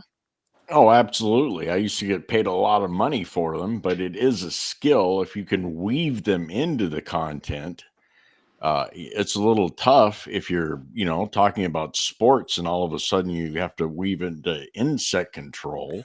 But there is a way to do it. If it can make sense, then yeah, it can work. I think though most people expect at the beginning of a podcast some kind of a presentation where they're like, okay, I'll sit through this. But I get what you're saying, right? Especially with YouTube. Hopefully it's somewhat gauged to your algorithm so you aren't getting shocked by a burger commercial for vegetarians, but it happens, and that's the way they roll. I'll give you a really good example. I'm retired now, and a person, not yet a friend, but a person sort of who we're doing different similar work, has a really, really, really good podcast. Really good. She talks about what it's like to retire and how much money do you need and what are you going to do with your time and how did you manage it and what's going on. And she has this really cool podcast. And what happened was right at the start of this podcast, there was an ad for a crime thriller on Channel 7. And I'm thinking, I refused to watch it. I mean, I just turned it off. I thought that offends me. I'm listening to your podcast because I want to find out about your strategies for saving money for all the people that have not yet retired, so I can have that discussion at a barbecue. And now you're telling me I have to watch this crime thriller at 7:30 on Thursday night. It's got nothing to do with my life, nothing. And I just refused to. I didn't even push the go button. I just refused. It was offensive. Like the match was so bad that I wouldn't have minded if it was an ad for, say, an insurance company or a bank or a cafe, something that a retired person might want to do. But I'm playing that out because you don't want the worst thing you can do is spend hours and hours and hours doing these podcasts and have no benefit. And I really want to pick up on this, Natasha, and go. What's the upsell for you? You love doing it. That's fun. But are you trying to get some gigs? Are you trying to get more voiceover work? Are you hoping that it'll lead to an acting gig? What do you think? Jump in, either of you, and tell me that. Yeah, well, I think the main goal for this podcast was to get the message out there. I'm fortunate enough I am a working actor, so this podcast is becoming my main source of income was not the goal. Now that the message is getting out there, of course, to monetize, to keep it going is a part of the goal, but really getting the message out there because it is such a really good message. And then going from there, because as you get a message out there, then new ideas come and then new ways to monetize or how you want to do certain things with products or merch. They naturally just happen. So we're definitely open to that. Yeah, I'm extremely interested in this topic. Like, I want to give a really good example. I personally don't like this show, but there's a show called Outlander. This is a really good example, like an extremely good example. This guy who was the lead actor in a show called Outlander, which is set in Scotland in about 1400. He wears a kilt and he's a pretty bit of a dude, and he's the star of the show, right? And it's set in Scotland. So what he did was he actually went and bought the charactername.com and set up a Scotch whiskey brand. And that's clever. You're watching the show and it's, such and such. And if you go to suchandsuch.com, he's created a Scotch whiskey brand. And he sells Scotch whiskey to people that love the Outlander show, which is set in Scotland. I think that's the cleverest alignment that I've ever heard of. Has anyone ever heard of this, or does anyone have any other examples? I think monetization is an important discussion because content takes a long time. And if you Keith, I've got a Please. question. Okay. I can't speak to what you just said. I'm just thinking of an example. When I'm on Duolingo, okay, and monetization, I'm learning Italian, going back to Rome for the third time. And so I see these ads. And of course, they try to entice you to go premium, like Spotify and the others that we've discussed. And so, okay, I'll listen to a few of them. But then you do have an option after a time to report the ad. No, not report the ad. No, I correct myself. Hide the ad. And you have to give a reason why you're hiding the ad. Is it interrupting you? Is it irrelevant? Is it repetitive, etc.? And this just riles me, So I agree with Gogo that when you're on certain platforms, you have to expect that there's a certain amount of monetization for these platforms to exist. What do the other people think? I'll start and we'll go. The way Spotify does it is it's completely free to use Spotify, but there's an ad every 10 minutes. And the ad is in no way similar to the music you're listening to. Really poor alignment. But for $10 a month, yes, agree. For $10 a month, you can pay Spotify to take out the ads, and that's their model. Like they make. Oh, understand. No, I'm going back to what Gogo has said. You can expect a certain amount of ads that are irrelevant. If you're listening to a podcast, or did I misunderstand? Sorry. Yeah, it's the ad bargain, isn't it? Let's have that discussion. Do we accept that if we're listening to free content, the provider has the right to throw ads in our face? I'm going to say it that way because I don't think they do. I'm just going to say it. And if they do, I don't listen. I just refuse. I hate YouTube. I hate it. I listen to watch YouTube under sufferance, and I'm certainly not paying them $10 a month to take the ads out. So, yeah, but it's not always an option, is what I'm saying, Keith. If you choose to be if you don't choose to be a premium member or whatever it's called on certain platforms, you have to go through these ads. But I do from time to time, report the ad or hide the ad, So I'm just interested in the other people speaking, feature, what they so think. I can't speak. Hey, Keith, if I can jump, Okay. I can jump in in, for a second. Yeah, like I'm with you, man. I'm not okay with the ads, and I think with this technology, with what we have now, like I think this is going to be not just the future of audio, but this is going to be like the future of like broadcast television. I mean, even news networks. You look at how many news networks are popping up on YouTube and stuff like that. People are so tired of what's on TV. You could avoid ads all over the place with something like Restream. So, I mean, I think we're kind of building the future to the answer to that question right now. Yeah, I mean, I think, in a way, like what we're going to be doing for ads is going to be just like having a graphic up in the corner and people hear us talk right through the advertisement. I think that's going to be the future of what's coming. Yeah.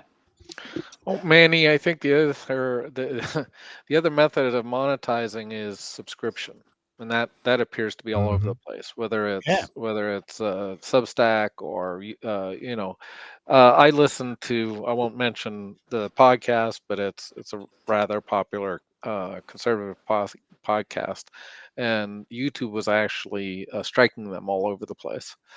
Or dumping, they'd have to dump comments that YouTube doesn't like. So they went to Rumble, and they went to a subscription model. So I think that may be the future if you don't want to deal with ads. It really depends on how interested I am in the subjects. To be frank with you, like on YouTube, I'm kind of there's a couple podcasts I really enjoy, but you know, I'll put up with the ads, but I kind of agree with Keith in that sometimes, particularly if they're not, the algorithm serving me ads I don't have any interest in. But then I also chalk that up to the cost of having a free service, unless I'm willing to pay for the pro version. And I agree, because I will say that if you are receiving something for free, understand that your attention is what you're paying for. Mm, mm. You're the product. I agree. Yeah, I agree. Absolutely. I want to address the elephant in the room too, as an entertainer, as well as a podcaster. This is why platforms like TikTok are huge, because there is a slew of different channels on there who offer subscription models as well, and it's like you could skim all day long and come up with so many incredible channels. Most of the stuff on there is just really controversial, political, and religious, and all that nonsense. But occasionally, you get some great shows of people that are really, really talented, whether they're radio personalities or they're actors giving away some nuggets or performers.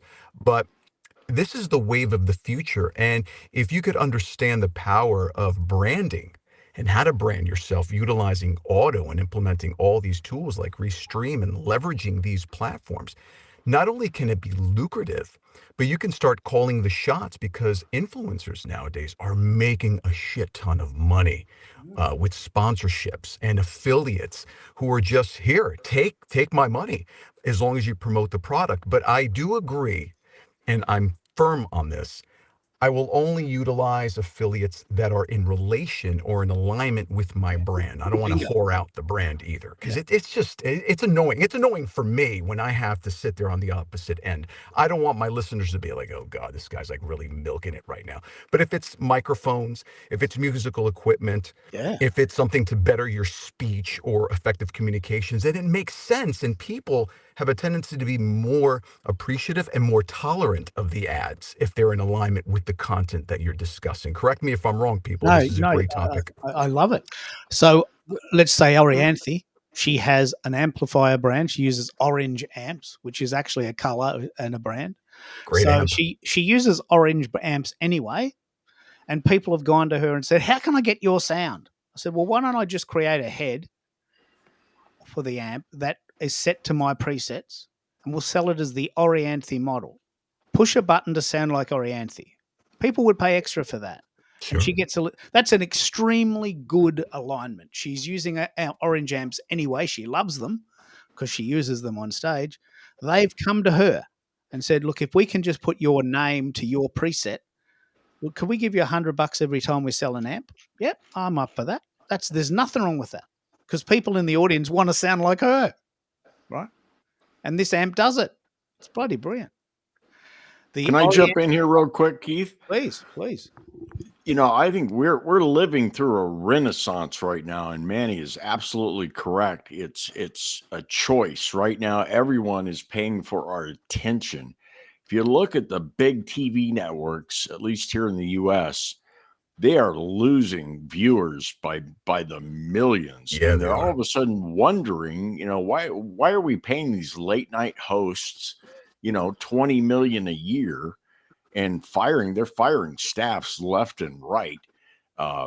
Here in the U.S., believe it or not, and some people may not like this, but the number one late night show is Gutfeld on Fox, and they're beating all three major networks, and they have a micro staff compared to them.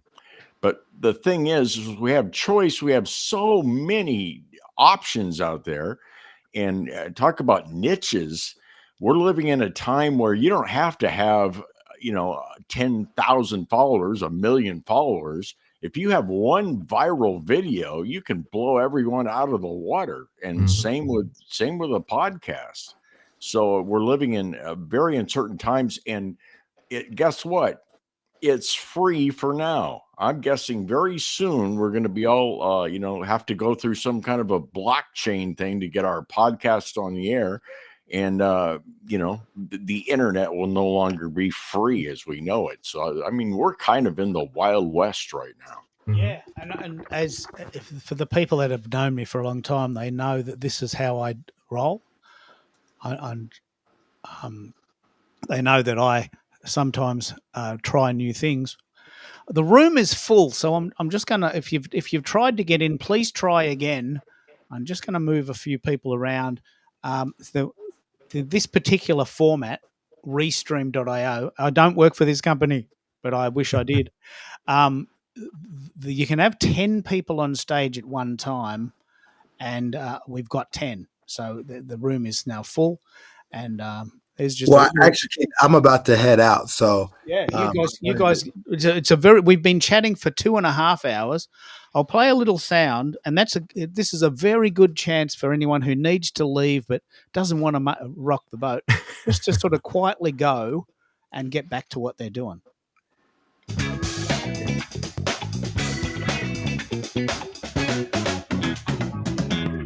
And there it is. A couple of people have had to go. We've got busy lives. Amolia, just jump in if you haven't yet left. Tell us what you're doing and how people can get a hold of you. You're doing some magic there. You got to go? You still with us? She might have left. But we can keep going for those that are interested. The way I monetize, if indeed that's the thing, is that I have a Buy Me a Coffee page. And if you love the content, you could buy me a coffee. I'm not going to push that too hard, but if you love it, I don't mind.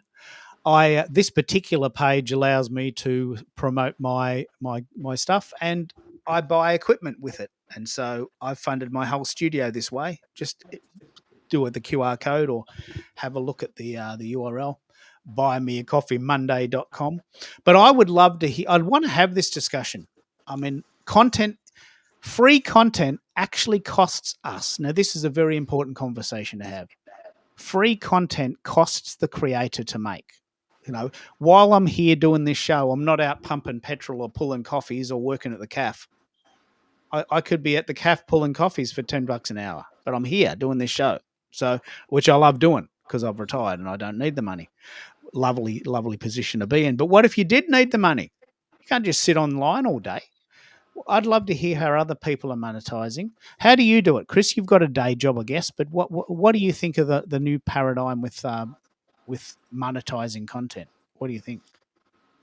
Right. So for me, this is just all part of my strategy. So as I'm building out my company, my NGO, this is going to be a great way for me not only to get the message out, but to kind of get a media channel going for it and grow some natural advocates as I go along with it. So I'm looking at it as a way to build a customer, not just like a customer base, but even like an employee base. People who can find my mission inspiring, who might want to come work for the organization. So like for me, as I host my shows on Friday going forward, start Restreaming with you and Amalia, like this, to me, this is going to build more of the monetization. It's going to come from helping me build an organization. So that is the other thing. That is the other thing. And I want to share this story. People have rung me and said, mate, I loved your show. Could you do that for me? Yep.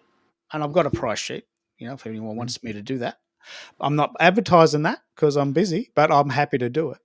So you could directly advertise your product, or you could have an affiliate link, or you could have an ad at the front or the back, or you could be so compelling in your delivery of material that people just naturally gravitate towards you. You have had speaking gigs thrown at you now, Chris, because of this, haven't you? You've spoken in Hawaii, in Chicago. You're moving around, and people see that you're passionate and they want you on their stage, don't they?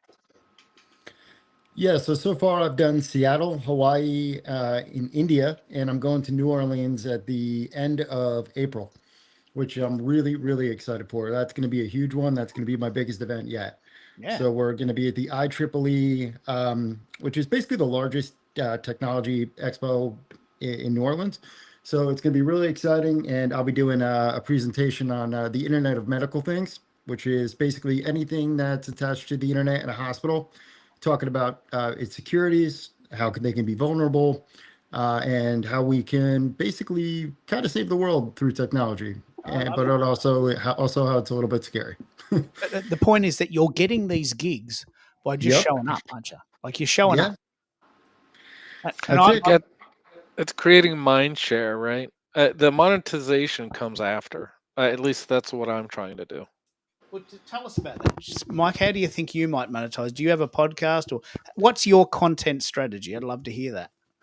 Well, Chris, Chris just kind of convinced me to start a newsletter, so I'll be doing that. And along with that, I'm testing the idea of doing an audio only podcast as well,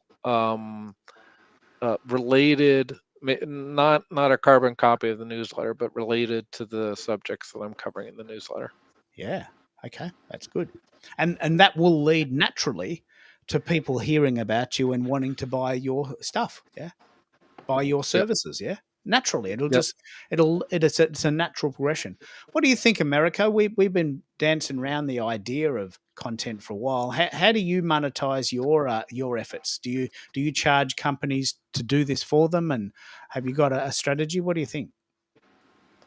Well, I'm still, I would say, midway through my strategy, because not by choice, I was exited 3 times in the last 5 years through layoffs, given the pandemic and the economic downturn. So I've decided I'm in a good place in my life where I can start something myself. So it's really been, last year was really about building my personal brand, creating awareness around my brand, and this year's more focused on helping businesses and professionals align with the content and the services that I provide. So you heard me at the beginning talk about helping people be seen, heard, and remembered.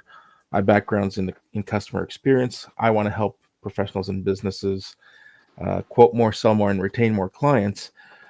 So it has been a work in progress, but I'm now at a point where my calendar is starting to book up with events. People want to hear about what I have to offer. My services are fractional services, so you don't have to put someone like myself on payroll. And that I learned from being let go so often. You realize how dispensable you are. And when someone needs my skill, they bring me in. It could be 3 months, 6 months, or however long they need me for, and then I exit. And I know that there's an expiration to my efforts with that organization, and they can always bring me back, right? I love this. I love this. It's like content is time consuming. Absolutely. And I love doing it, but you've always got to have this ROI in the back of your mind. How do I fund my existence? How do I pay the rent? How do I put my kids through school? How do I put money in petrol in the car? And Melissa, you have a day job. Do you do content, or do you take part in these things for fun, or are you using this as a way of learning to maybe create your own business? How do you do it? Are you talking about attending your podcasts? Yeah. Well, as I said earlier, so I'm trying to scale down. So my main job is mental health. So obviously I don't use these platforms for mental health. But I use platforms for teaching. So I've gone down to teaching 11 hours a week. And that's it. And I really envision myself, Keith. I'm trying to think. maybe retiring in 2 or 3 years, and then I envision myself moving to Europe, perhaps, and and teaching in Europe. Oh, wow. Okay. Yeah, and continuing to use podcasts for teaching and listening to podcasts. Yeah. So a that's my fantastic job. future. Now we've been going about 2.5 hours. I reckon that's about right. I'm just noticing that my body is crying out for a bit of food and a rest. So what I might do is I might give everyone a chance to wrap up the call. We've got a little bit of room in the room. If anyone wants to come in for the last minute, they might have been worrying about that. We've got 6 people in the room. We can have 10. Yell out if you want to come into the room. I'll send you that. I'm going to give everyone a chance to wrap up what they've learnt and what we can do for them. Amolia, if you're still chatting or still there, can you tell us how we can contact you? I think you've left the building and just keeping this. I think you're just keeping this up for the point of the stream. So I'm going to trust that. So there's a nice look for in a room. Chris, you're really a good advocate for Restream. How are you going to use it, and how can we contact you? We've got a couple of shows coming up. Yeah, so I'm going to be doing a show every Friday at 5 o'clock. For now, the format's going to kind of be like a little bit of a Bill Maher style knockoff. And that's just going to be talking about whatever's in the news. It doesn't mean politics.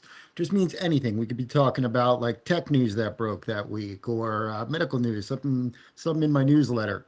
And I just want to get a panel of like 3 to 4 people, and just talk about like what's interesting and what's going on, and get kind of do what you're doing. Go after some of the more interesting guests we can find here on LinkedIn. Some of the I've got some really, really awesome people who follow me, some people who are really high up in biotech who I'd love to have on. So that's kind of what I'm planning on doing. So come find me on my webpage, or on my LinkedIn page, or you can come to my website. I'm just a guy from Jersey.com. You can come find me there, and then you can find my newsletter, my YouTube, everything there. This show will be on there. And that's what I plan on doing, is just having fun with this, helping Amalia grow this wonderful community. And honestly, my biggest takeaway from today, though, is how many people are restreaming just from joining. This is like a tree that is branching out, and the amount of people that are going to be able to see this on the amount of platforms, and just different platforms they can join from and then restream from. The potential, I thought about it and thought I understood it, but now it's just mind-blowing. Yeah. And it builds upon it's a domino effect, isn't it? It's a domino effect that goes into multiple dimensions. I mean, like, think about it. It's so many different ecosystems that it's going into. Yeah, I love this.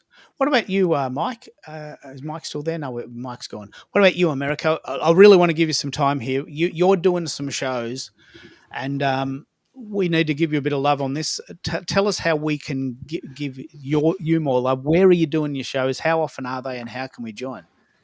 So I've committed to going live twice a week as a host, and have 4 different themes. One that focuses on customer experience, one that focuses on marketing. So 2 that are more professional content, and 2 that are more personal branding and social content, LinkedIn literacy, as well as haven't come up with storytelling.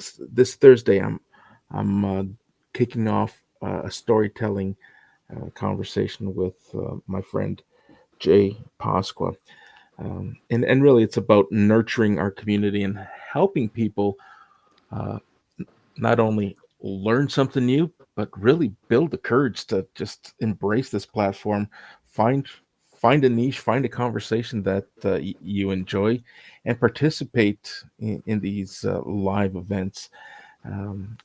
I'm ecstatic with and filled with joy every time I attend one of these, and I got to tell you, it's therapeutic. This show, I think, topped all shows that I've attended this year. We had great participation. Here. I agree. Great engagement. Yeah. The only downside that I have, and it's for me to figure out at the end of the show, I wasn't able to pair with my social channels, and I would have loved to have jumped on on that and share this with my audience. I came into the studio. I wasn't even given the option, but we can figure that out afterwards. But let me tell you, it Just gotta do it before the show, and then you can do it. you got to do it before the show and not during the Yeah. show. Okay, you got to do it in the green room. Gotcha. Yeah. All right. So, Well, I reckon that's a great note to end on. Keith, I'm going to say, okay, I'm not going to be online with your shows this week. I'm going to say happy birthday because you're February 15th. I'm November 15th. So I always remember your birthday. Happy birthday. That is why you remember it. Yeah. I'm going out. We're going, going to make it a weekend. It's a weekend. It's a weekend. It's Saturday night. I get to Saturday night this year. Yeah. Thank you for that. This is a fabulous show. Thank you. Thank you for that. I keep myself to myself. But what I'm going to do is I'm going to end with a little bit of music, which really I think is indicative of the vibe of the show. I'll run through some of the major slides, and this will, in a way, become a recap.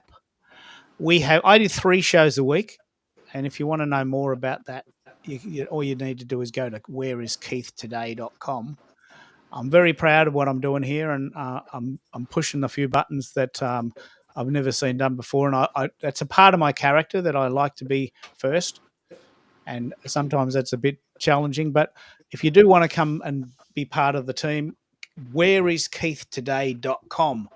I have a show there 3 times a week now, Monday, Tuesday, Wednesday. So I'm just going to play a little bit of music. I'll recap the major slides, and come and join me next week for a more fun. I'll talk to you later. Thanks, you very much. Yeah, thanks. Have a good weekend.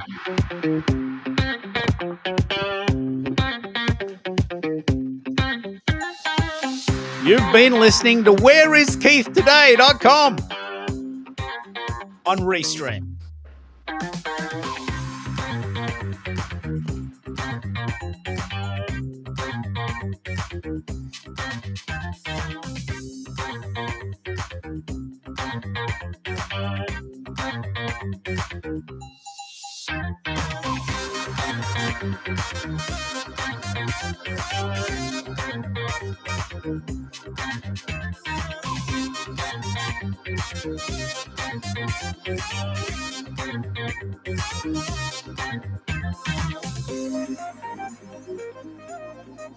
Wow.